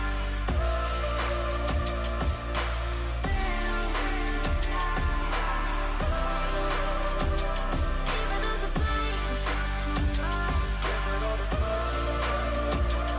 take a deep breath again, and then I'll realize. Even as the flames start to rise. Even as the flames take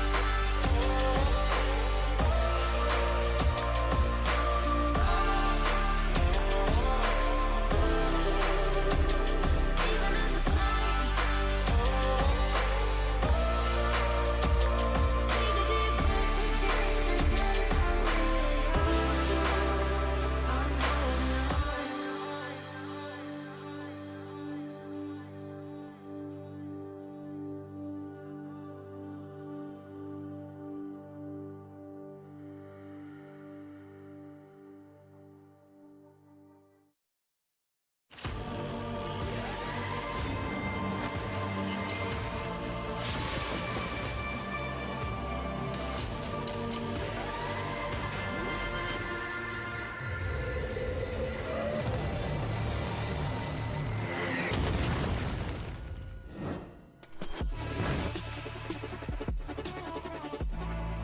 Welcome back to Masters Berlin, where G2 just became the first team to hand Sentinels a map loss at a Masters event. And what a way for them to do it, Kakuka, putting 5 rounds together in a row on the back half to wrap it up. It was amazing. It looked like everything it was going to change, and then they were like, okay, you know what, you have to lose. I'm really happy of how to do it. I really like how G2 structured their attack. So much pressure with so much utility used in the exact perfect moment. I love this map. I'll watch it again. Yeah, and I mean, one of the things that I brought up in the pregame was that one of G2's really big strengths is their trade potential, and I feel like that was something that we just saw in droves on this map. We saw that. We also saw the first pistol round win for G2, yes, which was something that we asked for as well. So they did lose the second one. They did lose the second one, give them and that's what made it look a little scary when all of a sudden it's evened up at 8-8. But as you see from there, after the tack pause, that was the turning moment for G2. Tack pause into 5 rounds in a row.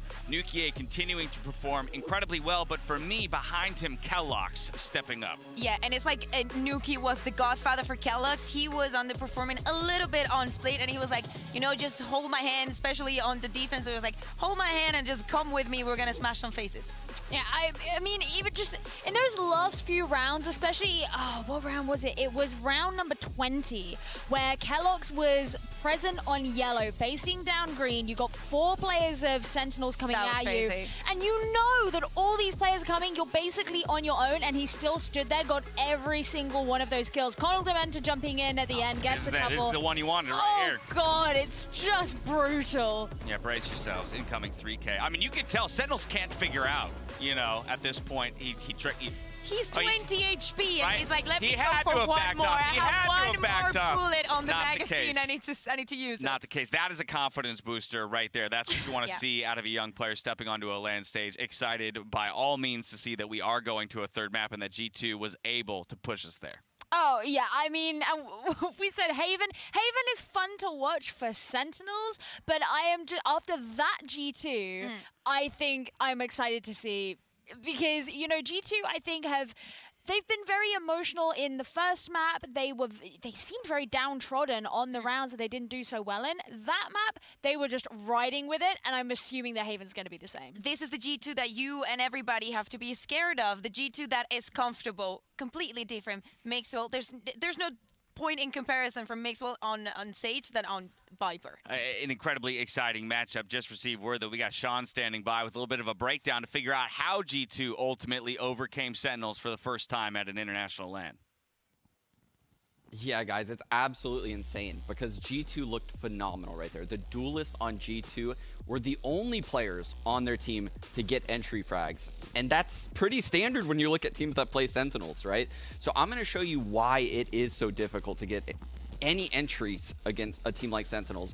And I decided to use the eco round for G2 to just show why it's so difficult to upset Sentinels on a round like this. So right off the bat, what we're going to see is the Viper wall going across B. That's pretty standard. You know, the smoke, Zom's about to throw the Viper orb into middle right here. That's standard as well.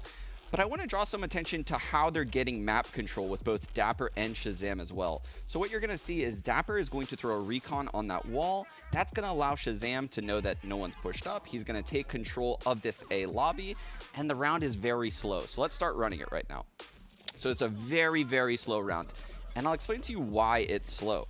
So what Sentinels is trying to do is basically control vision in all of this area of the map that I have boxed right there. So you can see they're just staying very, very passive. Shazam at the top of the screen, and then Zoms is holding middle. And by Zoms activating the orb, we've talked about it before, it requires someone to be aware that he could push that way, under tube, as well as up tube. So he is doing a lot all by himself. Shazam being here means that there has to be someone on A, right? Because they have no aggressive info. They don't know if there's, you know, 3 people right here. G2 would have no idea about that. So they have to respect the fact that there could be an A hit coming. And Sentinels knows that because Shazam is here. And Zoms knows that no one's mid. So Zoms also knows someone must be mid. This is how a default is properly run. And you can see Dapper uses his utility perfect. They break the initial recon, they break the initial drone, and they wait for Dapper's second arrow to come in. And the execute on B long happens at that point. It is so rare that 2 Sova arrows are used on the start of the round before an opening. And the way Sentinels plays this so passively and doesn't allow, you know, Nuki to get that entry on top of B container just is proof as to why they are a world-class team. So I hope this taught you guys something about like how to play passively, and I want to hear what you guys have to say back on the desk. Very much, Sean. Very cool to see. I mean, I think that if anything, that to me exemplifies why it is so impressive that G2 was able to take down Sentinels, because when Sentinels is able to pull out rounds like that you wouldn't normally expect them to pick up, that's exactly that kind of X factor that we're talking about, and shows you what a mountain they are to overcome for a team, for any team, really. Yeah, for me, I actually remember on that specific round, I was sitting here, I took my headset off, and I could hear what they were saying. They're very loud, I would say that. I'm closer to G2, and I can hear Sentinels better. And just hearing them talk methodically about it, be like, right, we're sending out our drone, wait here, I can see, and they're just saying exactly where these players were, and it was like, wait for the dart, now we go. And it's just, you can tell it's so structured in their comms, and for G2 to be able to overcome that. Now, I'm assuming their comms are structured too, but for whatever reason, I can't hear them. They're probably mumbling amongst themselves. Yeah, I think it really does exemplify that. I also think that I don't know how that is going to apply to this Haven. I really like when you are very cautious with your utility, especially with the Soba, all of it, not only the Shock Darts, the drone, but also the Recon. I think the timing is very important and specific. And now that we're jumping on to Haven, I mean, you're going to probably use a Recon at the start of the round just to clear up, I mean, some pushes or stuff like that. But at mid-round, that's when you're going to save it for the last part. We wanted it. G2 gave it to us. A map 3 here up against Sentinels, but it is Haven. And Kakuka, you said at the top of the day, Haven for Sentinels is in some ways some senses exactly where they want to be. So it'll be a question of that momentum for G2 coming off of 5 straight rounds into the initial pistol here on Haven. Can they lock it up? You want to talk about pistols? I mean, you brought it up, and I feel like it was part of their success. Let's talk about G2 and pistols. They won this map, Haven, the other day against F4Q. They lost both pistols. All right, well then maybe they don't need them. But we have to say, this is a ball we're coming back on the Astra. This is something that I love to see. I think that he was brilliant in the kind of pressure that he was creating in all sides of the map. They're gonna start attacking. I feel like this actually favors them. So let's see how they do. Even though, as I said, I think the Sentinels is gonna get this. But yeah, I'm up for a duel. I like that you brought up the Astra, though, because I do think this is going to be the map where we see a number of changes when it comes to agent select. Yeah, quite possibly. I mean, again, this is one where Sentinels, they've gone for a number of different compositions of late. I mean, the main core will be an Astra Jet, Phoenix, Sova. Most likely, it's about whether or not they decide to bring the Killjoy or the Cypher. Killjoy having been the most recent for them. But for me, it's really the Phoenix that stands out, mostly because you just don't see that come out from other teams, like, really on any map at the moment. But the way that Sick can use the flashes in the Phoenix to help facilitate himself, it's just fascinating. I remember how many teams did that, the usage of the Phoenix, especially on Ascent, but I really like it on Haven. And as you were saying, we saw it on the Decoded, where Pansy was just guiding us through that beautiful round from Sentinels. And I feel thank you very much, Sig, for giving back that Phoenix. Of course. Well, Dapper has decided to go on the Cypher instead of Killjoy, so they've taken a step I'm back. happy. I really like Cypher better than Killjoy, and especially on Dapper. I'm a fan. It gives me Nats vibes. You know? Not everything is about EU. Oh, well, I mean, everything is about Nats sometimes. We've got the 2 best Cypher players in the world at this tournament. There has to be a comparison between Dapper and Nats, because they're fighting, as you said, Dash, for being who's the better Sentinel out there. I just want to say, I know Gambit's not EU before people get angry at me. I mean, EMEA. All right, we asked for it. We got it. It's map number 3 between Sentinels and G2. You don't want to hear any more from us. You want to see some gunfights. Pansy, Hypoc, take it away. Well, yeah, we are now moments away from getting to map 3. I don't think many people thought we were going to go this far, quite genuinely. This has blown us out of the water so far. No, so and important to note the end of that previous map. I mean, we look at the previous series that G2 played. I can hear a lot going on behind us right now. Rowdy. But Kellogg's was absolutely pivotal to their success versus F4Q. And again, with that and into Icebox, I want to see him continue that pace, carry that across now to map 3. This, roll your minds back. Fnatic against Sentinels. The last battle between NA and EU went down on this map, and it's where NA destroyed EU. But there were moments that Fnatic found. Can G2 muster a little bit of that brilliance to bring it back through here to maybe reset history? We'll find out. For now, we're live into this one. And things are all going swimmingly so far, but back in the site, the first battle. Kellogg's going to find one, but Shazam is right there, as is Dapper. It's a 2-for-1 trade-out. And actually, straight away, G2 call an audible here. They're going to try and drift through Garage towards C. Coldamenta can't get lost with that spike right now of Over. Trying to find space elsewhere, guarantee this entry. A little bit of damage actually to force Zombs away, so G2 will be able to pick up control initially. Actually, Coldamenta hesitant to plant here, and look at this stack up here. Hold on, Avova really has his moments on this map. Oh, just had to hit the reload, we did so much damage, but now just Coldamenta, a 1v2. Mixwell did find Shaz, now Coldamenta, the timing, he's dead! Tens on the swing. Sentinels start things off with the first round. It's so close there. I think the fact that Coldamenta, I guess, pauses for a moment gives Sentinels the opportunity to stack up there and play the numbers advantage on the way back in. Avova call upon, but seemingly out in no man's land with a frenzy there, can't even convert the damage necessary to make sure. But again, what a flip here. Kellogg finds the entry. Sentinels will spawn with 2. Again, just the timing on that reload. Coldamenta only had 2 bullets left. So Sentinels strike first. Nothing invested here. Actually, 1 sheriff, 2 sheriffs at the very last second here on Mixwell and Kellogg's. Love seeing a Phoenix play. Quick little pop flash. Sick eats a fair amount of it, though.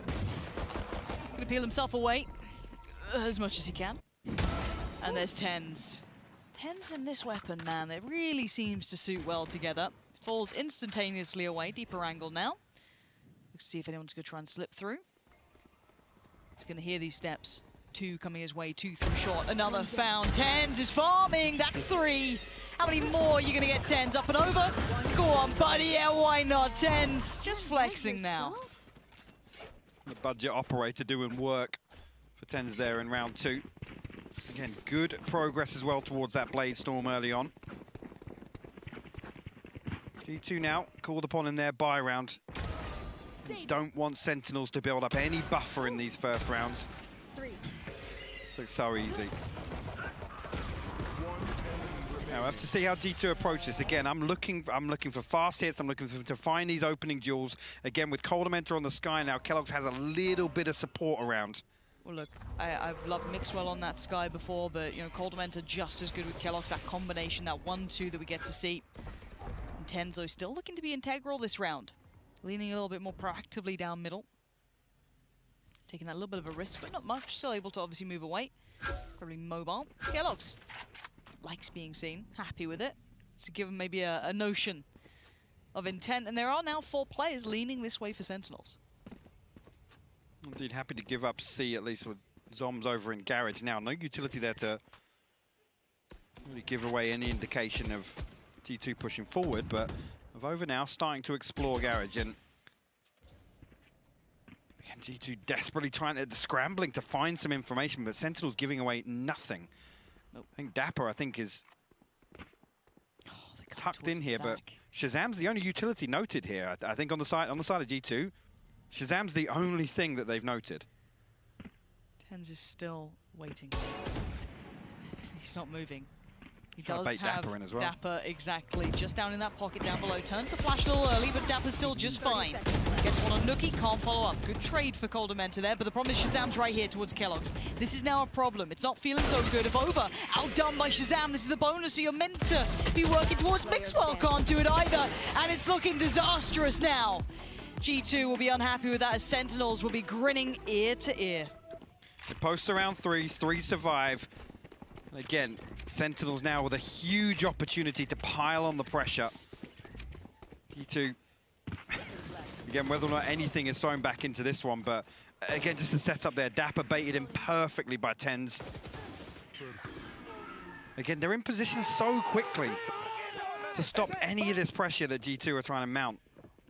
Again, like I said, it's G2 scrambling for something to be the green light to hit somewhere. Sentinels give them absolutely nothing.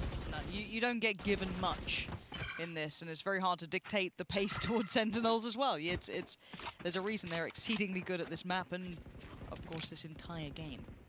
Now at this point, Tens brings out the big boy instead of the the knockoff. So he'll be just fine. Taking towards A, he does have Shaz just by his side as well. And of course, on the other side, we have the Shiko coming out. Love a Shiko. Can't get enough. See if G2 can get anything going here. Colamenta straight away. Spike down. Shut down on that swing on window. Going up. Sick will peel away. Again, the spike noted now at least. A good indication as to how G2 are set up.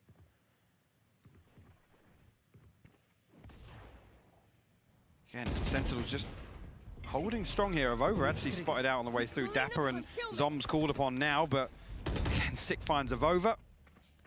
G2 just not being given entry anywhere at all, Lauren. Sick now again. Facing down the last two members. Will find the first kill, will trade, but not much else to get done. Zombs will clean things up. Very clean.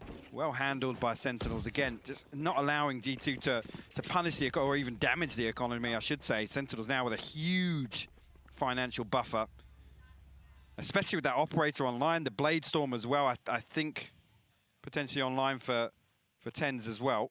Now, you were saying that they need to find a way in, because Sentinels aren't going to give them. We've seen this already. It's quite clear. Sentinels do not play an overly easy game to read into, to get picks on. Everything is very well considered. Now we have to look at G2, and the conversation I'm sure they're having now is, well, how do we find our way in? How do we start dictating the pace? Well, my concern becomes actually when Six starts getting his ultimate online, they can get a little more proactive in some of these rounds, and it's going to catch G2 off guard, especially if they're happy to sit as deep as they are. Like I said, they can't really gather any information in the early round because Sentinels being so disciplined. And I think actually, talking specifically about Sick, once he does get online and once that ultimate's available, expect there to be a very, very strong support system in place. Again, look to Shazam, look towards TenZ, and obviously then Zombs as well on the Astra. These set pieces on defense for Sentinels are so clean. So what you're telling me is there's not an easy way. If anything, it gets harder. There are none. Great. Cool. Well, let's see what Niels can come up with behind them. Because 4-0, they do need to find a bit of an answer soon. This is what the timeout is here to address, because these rounds haven't been that close. I feel like they haven't even really been able to execute on the sites. They've been struggling to have that ability. Well, the thing with G2 is, we know they lean away from these kind of choreographed, like set pieces, set pieces, and again, that's why it almost relies on. Oh, actually, a bit of spam coming through from outside B there onto Colamenta, but it's so difficult to find an opening duel here that Sick will just continue to command garage area. And again here, look, just nothing gained the other way. You've got TenZ now posted on A long. Mixwell there. Okay. Not creeping through just yet. I've got your trail. Okay, let's see what they do with these Seekers then. They have drawn rotations. I mean, you can put a lot of faith in TenZ, though. He's still pretty solid with that off. And now Sick's going to lean on in. Going to actually get one as well. The spray doesn't quite connect for the second, but Zombs has his back as well. Avova's now gone. Kello's looking a little isolated on the side. He needs some support here. He only gets the trade in the end. It's a 4v2. These trades are so effective for Sentinels. As well, the ability to pause and allow Sick to come through and just bait out that first engagement. Look how deep these rotations are, man. There's no risks. Especially with Dapper's utility still in position here. Give away exactly what's about to happen. There you go, Mixwell will actually hop into the first. Rookie will remove the second. 30 seconds left. Actually, Hudson Fury comes through. Dapper will find a kill anyway, but Rookie called upon now, and again, G2 just cannot find anything here versus Sentinels. And again, the thing is, when the rounds play out like this, they don't even really get a good feel for initially how Sentinels are set up. And every time just one piece of the puzzle moves, it's then G2 resetting effectively. Yeah, but this is the beauty of Sentinels. It's like watching an artist paint a picture. They are so good at playing this map. It's incredibly hard to, one, get to the position to even have those executes that G2 don't particularly like anyway. How do we get reads on rotations? And even if they get a read, how do we punish those? You just can't. At the moment, Sentinels are playing an incredibly elevated game.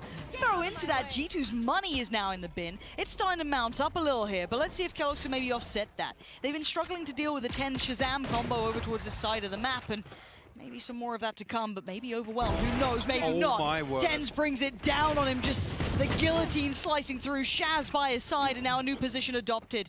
Double stack towards long as well. They still have so many players always in the right place. Tens a second away, but Shaz is right there. Puts his life on the line, and it's another round. 6-0, Sentinels.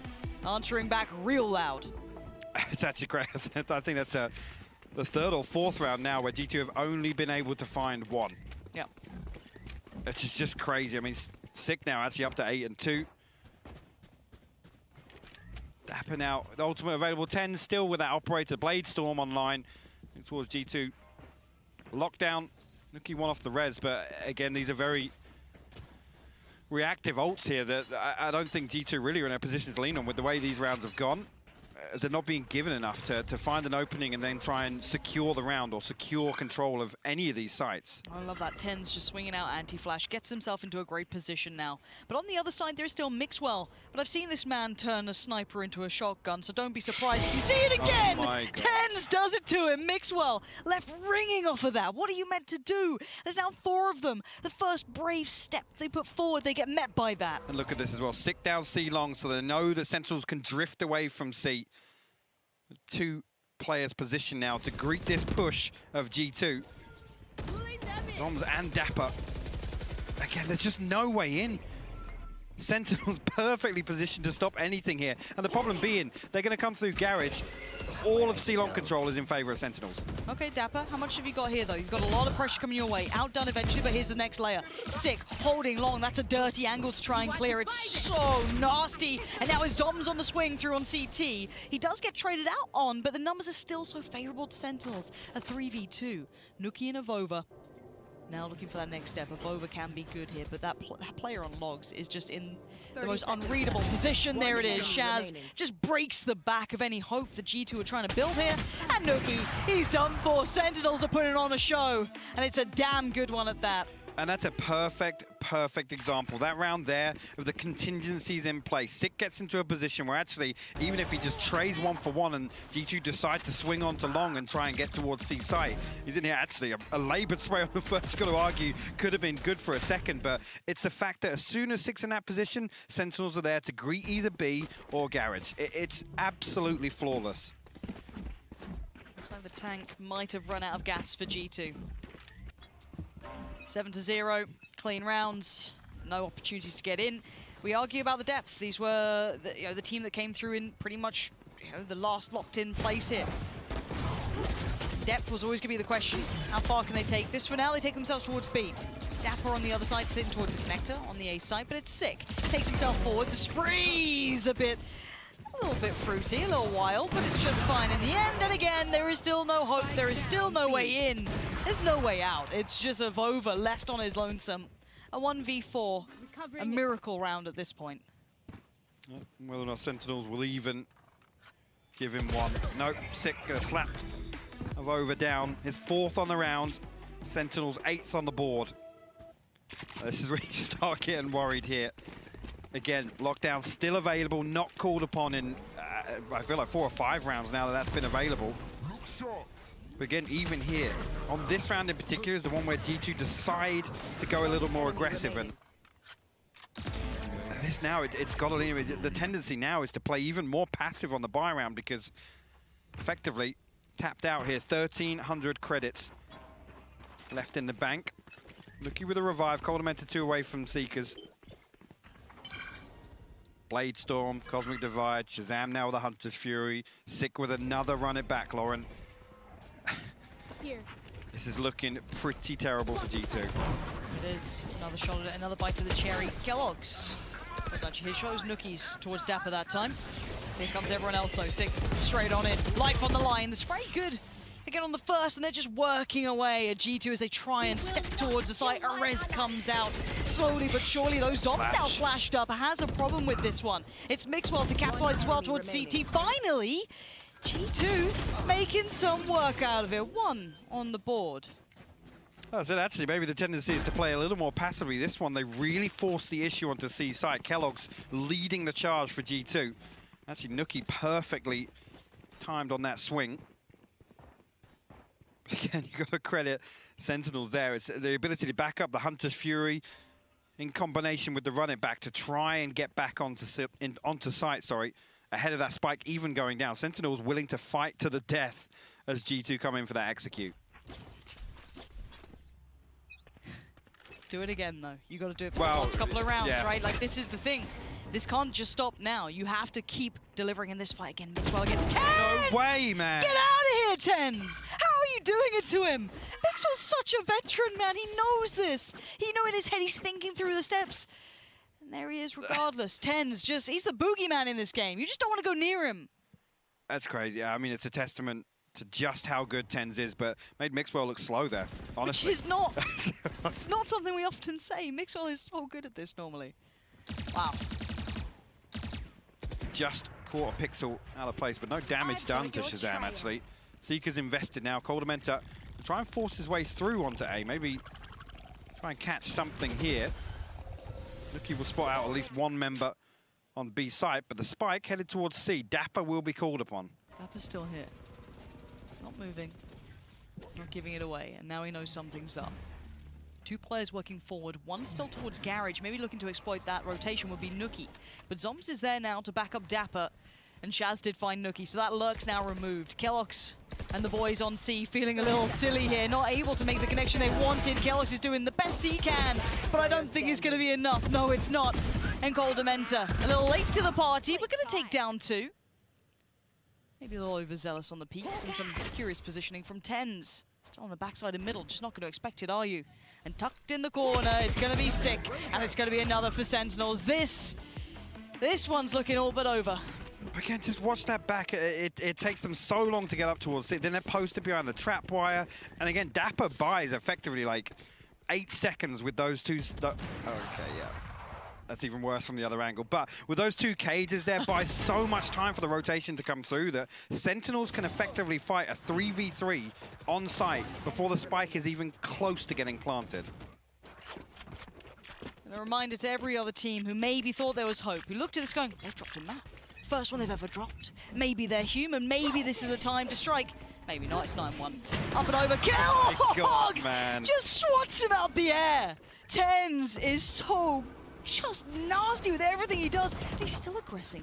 He's knocking down Sewer, falls away just to get out of the eyes of that dog, and now can re-aggress on it. But fixed on the flank. He's in the spawn. They're making it hurt now. Just a chokehold on G2, sending him back. This is all but over, Sentinels. The Prime Gaming flawless.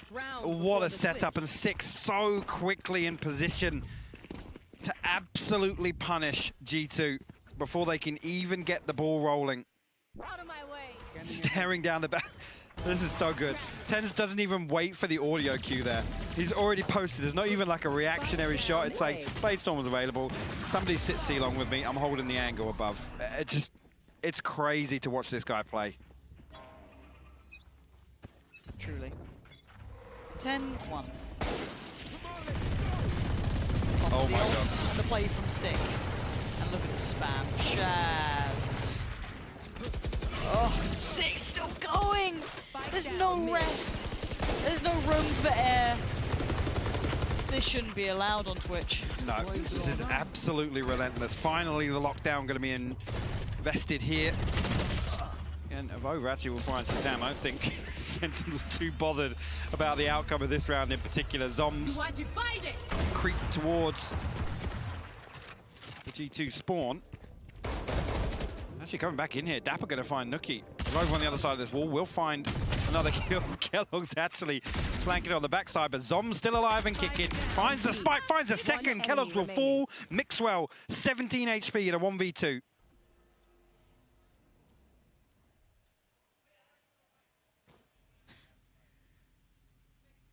Not moving a muscle. Sat. Maybe stunned a little at the scoreline, hoping the timing would be offset. Soms hasn't moved that far, has he? I feel like there's a knife or something coming. Well, Dapper's dead, so it's probably not. Yeah. I don't know. I've got a horrible feeling. 14 seconds. Clock beginning to rot. Mixwell. Turns the corner, Zoms is there. This is Sentinels sending more than a message, a reminder to EU. This is where Fnatic fell. This is where G2's going to fall, and maybe the group stage. If you don't get past us on this map.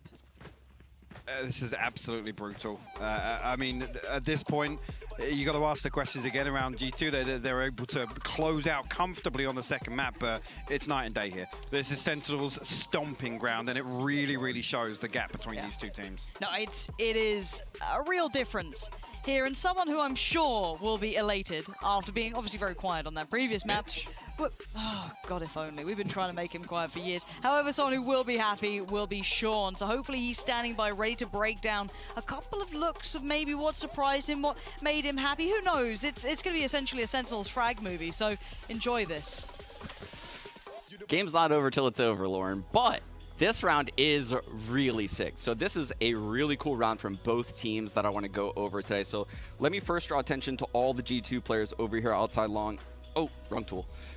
So we have all the G2 players outside long A right there, ready to get A control at the start of the round. So let's roll the clip for a little bit. You can see the turret is here, Mixwell is over by it. The guiding light comes through long. And the reason why the guiding light comes through this jet smoke, which actually comes from Kellogg. So let's pause for a split second. So we have the jet smoke from Kellogg's that went right here in A main. The guiding light goes behind it. That puts in the mind of a normal player that, you know, the attackers are aggressively pushing long at that point. But this is TenZ, and TenZ does not fall off of this angle, which is massive. It means the fake does not work. It means Sentinels will not over-rotate. Mixwell is still holding very passively over here at the A side, just in case anyone were to push through, and right away, G2 rolls and plays this passive default setup. You can see they're spread out, and it's going to end up being a garage split. I'd also like to draw some attention to why Sentinels is capable of doing certain things in stacking places.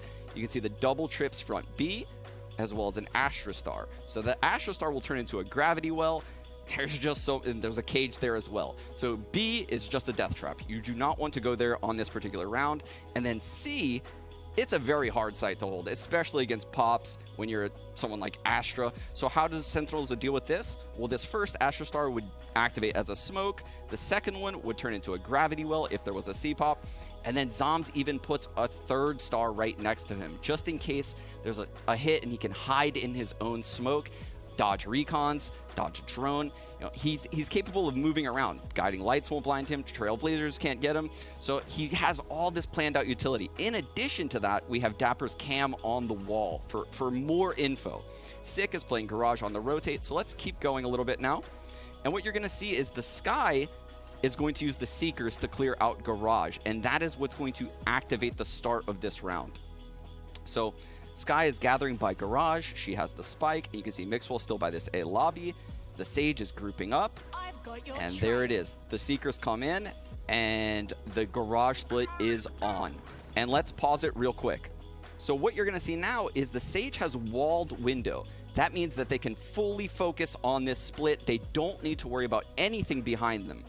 But also, simultaneously, we have Kellogg's throwing a smoke and dashing into it into the C site. We mentioned this earlier with Shazam. The Jets dash in, they get the vision with the dash, and they're getting tons of info. He's following the Seeker. He knows exactly where everyone is. Sick counter ults, and this is the game-changing play by Sick, in my opinion. He ults around this spawn corner, and you can see him right here. This is his ult form. He's a free body to help deal with this hit, and he's a massive nuisance to G2 on this hit. In addition to that, Zoms plays this perfectly. He activates that second smoke that I was referring to in the site, and let's play it a little bit more right now. So Zoms Nest in the site takes out the Seeker. That allows Sick to get that frag on the spike. Sage gets the trade.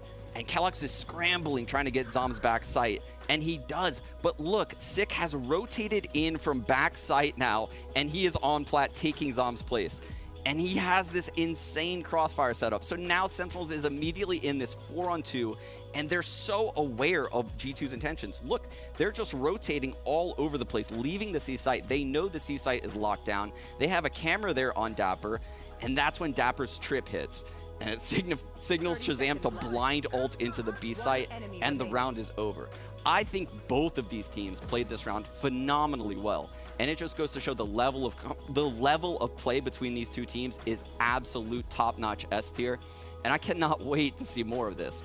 Back to you guys, Panpoc. Buddy, I don't know how much more of it we're going to get. That was, you know, it is a good game, but the scoreline's a little skewed here, Hypoc. Just a little bit, yeah. Wee bit. Yeah. To say that this pistol round is crucial. Woo. Yeah. Yeah. Should make some more sweeping statements. You want to undersell anything else, or? Go ahead this way. Cool.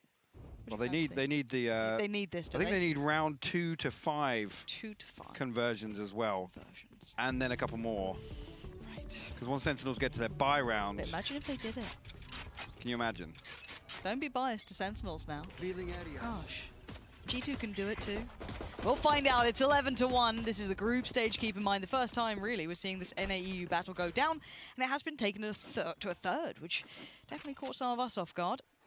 Kellogg's trying to catch someone off guard, but Six having none of it. He does not care. He sends him right back like, don't worry, boys, you'll have a break soon. I'll try and get this over for you nice and quick. 3 still stand, and the A hit looks like at least being toyed with. Some audio cues given, but they peel away. Vova's got himself all the way to the bottom of C-line. He's going to hear this information, should pull the rotation from G2, see if he can find anything on the way in. Oh. Actually, the trigger discipline is perfect here. How long does he hold this? Till right about then. Pulls the trigger on 10, but now he knows there's another. Wait, what? He was in astral form. He didn't hear no it at all. Idea. Absolutely clueless, and this gets spun on its head. Avova maybe being the lifeline, at least for a couple more rounds. Dapper, though, first step in, and it's a good, and 40 more seconds to play with. He's got time. He's about to have a spike as well. 35 seconds to make something out of this. No way. Now, he's got to know if Over at least was on C long. That's the last call. Nookie hasn't been particularly noted. Left. Maybe was on A earlier. Now, 25 seconds. What does he do with this? Yeah, actually, Nookie's close enough to hear that spy cam activation as well, so he's going to go hunting, but Dapper, meanwhile, has free access to A site. Now, where would he post plant this? Okay, so the closest plant he can. Does he? Just do a split. Slip back to CT? No, he can't. Oh, I was going to say. If Dapper went for the push Yeah. there, actually the opportunity to planted open for this it. up. Yeah, exactly. I thought maybe he'd slip back in for that CT push, but no. Still going to find a Opts for 1v1. Sewer. Right, he is finding that 1v1. Now he's being encroached on by Avova, who's the absolute difference maker and timing's everything. Dapper now needs to turn, and Avova saved it. He's given them just one breath in this. 11-2. Avova going huge on the pistol round. Again, the timing of Zombs slipping in to try and set up that push onto C. Again, Avova, the balls to pull that off there, to let the first pass, the second as well, and let them actually come up. And the whole time he's relaying that information. He wants the contact to come through from Mixwell on site as well. Sentinels, they're going to throw a couple of bits and bobs into this round. It's not. Reconsidered, actually. Yeah, just it looked like 3 sheriffs and 10s, obviously, with that budget operator, but Why not? Always seems to find a bit of value with it, but Kellogg's feeling bold enough to go for a walkabout. Dapper taking a chunk of damage here. And this should be a free one. It is. Kellogg's going to get him in combination with that Sky utility coming through sewer. It will draw the attention of the others, but 10s. There's a reason we say there's a value to always him having this seemingly in his hands at very bare minimum, and you can see as to why. Look at the utility in Garage. Sick decides to push on through. Shazam on red alert here, just in case Kellogg's comes through. Sick actually going to note the alarm bot here. Actually going to smoke it off, so Interesting. maybe have to slip through. This is huge, actually. Now, luckily for G2, Avova is very, very sharp in this. Mixwell's got his back, and the calls are being made. There it is, 4 stand. And they take another step. Need that back. Actually, a good opportunity here for G2 to come through, ride some of that lesser weaponry. See, I mean, 10's only player on Sentinels, I think, to be sat below 1,000 credits on that previous, but be able to afford the light armor and the rifle. Only one on the side of G2, though, and that's Mixwell. To see here, if G2 are able to maintain this, honestly, Kellogg's again pivotal in that previous round, finding that kill onto Dapper, again controlling a lobby, and he's walking with a Spectre. This is bold, to say the least. Yeah, he's been spotted as well, so needs to fall off that one, but Sick has been so influential in some of Sentinels rounds. Mixwell on the other side here, just trying to buy time. Rotation coming in as well for Kellogg's. Oh, Dapper. Okay, okay. So showing a lot of presence here. That's... I don't know if they've realized it's 2 players. They probably have a good idea now. It might be more than just one. And Kellogg's going to try and sit it on that close angle on that wall side. Mixwell drawing attention towards Heaven, but this is now where it gets problematic. Mixwell's gone down, so Kellogg's is all alone. Tenz is going to find it as soon as the smokes drop. Nuki now makes his way up towards Heaven. Sentinel still will pause for a moment, just in case G2 consider trying anything to stop that spike going down. A 4v3 here for Sentinels in the post plant. See if G2 can fight back in. There's the pop flash, here's the push. And Tenz is just something else. The man is just built different. Look at him. Gets him to 12. And the war cries out, if you can hear it behind us. This is not just map point, this is match point, series point. This would be the GG now. 6 had a tear, Tenz has been on today, but everyone from Sentinels has fired on this map. Absolutely, they've looked flawless through most of this. Again, even the rounds that G2 are able to squeeze out here in the second. Still could have turned the tides. Actually, Mixwell down on a frenzy here because of that purchase in the previous. Tenz already with the Blade Storm online. Aldrone straight away up C long. I think actually Sick with the run it back as well. They're looking for a full sight hit here. Look at this coming through from Tenz and Sick. There's no way to stop him now. Tenz is right on the side. He's going to take down Avova and look for the follow-up, but no one dares walk towards him at this point. He is just truly intimidating here. Now the spike can be ferried across. G2 actually get ahead of the curve a little bit. A big flash comes through, but Mixwell unable to find anything. Coldamenta will find Zoms. Seeker's invested. Nuki and Sick will find kills respectively. Kellogg's again responds. G2 actually a 3v2. Yeah, but if Sick and Tenz are alive, I'm still not writing off Kellogg's with a banger towards Tenz. Now Sick, what you got for us? One flash, he swings it early. Kellogg still holds. G2 gonna make it to 4.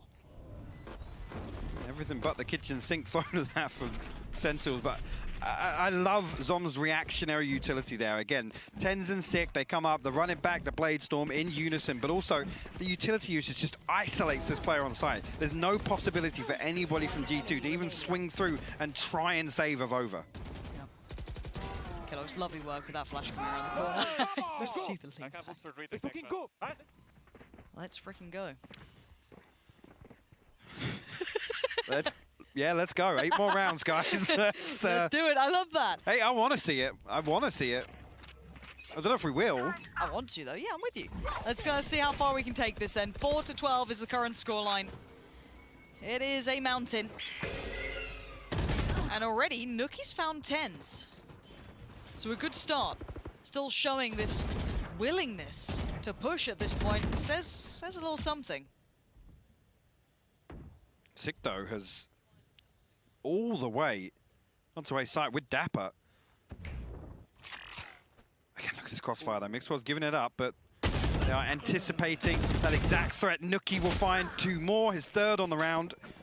Noms will respond, but a 4v2 for G2. Okay, make that a 2v2. Okay, this is not how it happened, surely. From a 4v2 to a 2v2. And the last of Shaz and Zoms this time. Looking like A's the area they're going to be heading towards. Spike in the hands of Shaz. Heading on over. Coldamenta and Avova on the other side. Avova might have even been heard there. Oh, look at this. Just a slice, just a portion. Flash comes in. And actually they're pushing it. Coldamenta good for 1. Now does Avova get... Yeah, Shaz knows exactly... Okay. The read from both of them there. They both come off it. Avova delivers. G2 will live to fight another day. It's 5. Again, yeah, I mean, you're absolutely right. For Nuki and Kellogg's to still be this decisive in some of these rounds, it's exactly what G2 need if they're going to make this a possibility.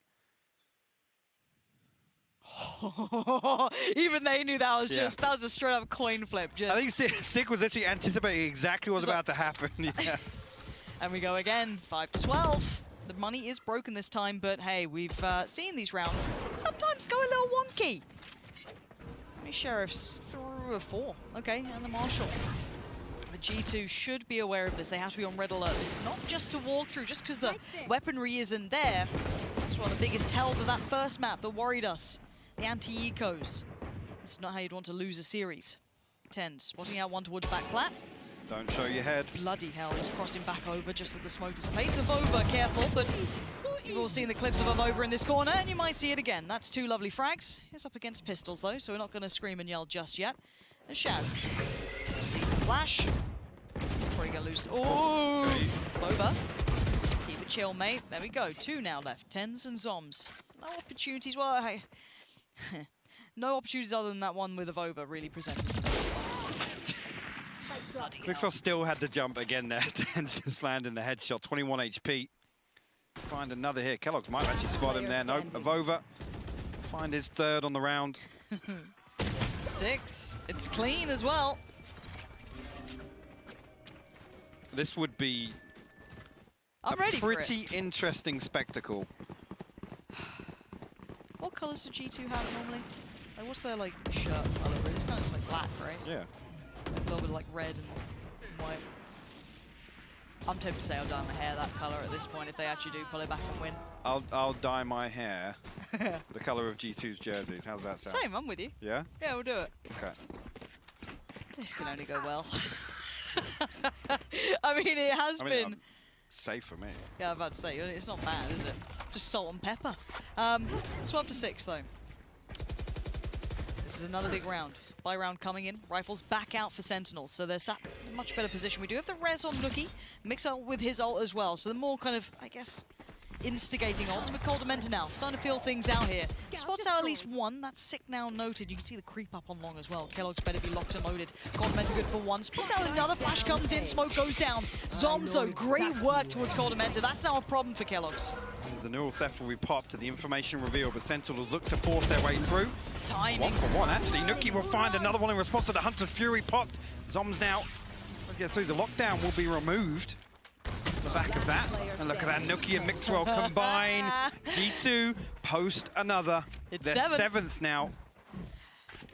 Now, normally we don't get excited for comebacks until double digits is achieved by the team on the comeback. Generally, the general rule of thumb. I'll give it till 8. I'll give it till 8 and then I'm on board. And then obviously they'll lose that one. It's over and done with. For this... Looking at the script, actually. Well, I haven't got that page. Production just ripped it out, so I don't know. We're going off script here. It's mad. 7-12. Money's back down. Now the problem is, we talk about money. Sentinels will be in this kind of, not perpetual phase, so we'll be able to get buys, but it is going to be that little bit of an issue here and there. But again, still danger aplenty. G2, how resilient are you? That's the big question here. How far can you take this, truly? Well, the way they're reacting, actually, I mean, again, these rounds are a little unorthodox. TenZ to try and just find an opener here. We'll spot Avova, actually, behind Platt. We'll escape back here, and Kellogg's find sick on the other extremity. So Sentinels doing what they tried to do on Split, just pull these rotations and create their own gap in the defense. G2 much better equipped this time around. Yeah. Again, same sort of work leading in through from Garage. You're going to have, I think it's going to be Nookie at the back, watching the pusher in case there is pressure here, but TenZ has actually garnered some space. Spots out one, that's ambitious, and Mixwell this time does get the better of him. Good follow-up. And there it is, it's Prime Gaming Flawless. We're at a G2. They are now starting to build up a little bit of hope. Just a little bit of hope. Starting to filter through. 6, not been necessarily quelled. He's on 24, but he has been slowed down in this half compared to him running rampant in the first. Yeah, which is interesting. Again, you quite often see Sentinels just throw TenZ and Sick into the mix, and more often than not, they're able to find entries. They're able to find actually 2 or 3 kills on the back of that. And right here, as I said, you got to credit G2. I mean, particularly Avova and Mixwell, who time and time again are able to shut down Garage and see sight. And Sentinels sat a little deeper. Yep. Kellogg's now posted, but the run it back, this is see what he can get done. Yeah, lovely utility work so far. Going to at least hinder some of that approach through Garage. Forces him to look towards that B site. That's a problem. Coldamenta, Nookie, it's all falling to pieces. Sentinels tearing away that just a flash of hope that they had, and now it's down to Avova on Kellogg's. They know Avova's back here. He's been here every round. He's now surrounded. 1, 2, 3. It's just gonna be sick to shut him down, as Kellogg's prevented the impossible before. This time, sick. I couldn't imagine a better player to close it down, and in flawless fashion. Again, eventually, they're able to break through and find that final round necessary.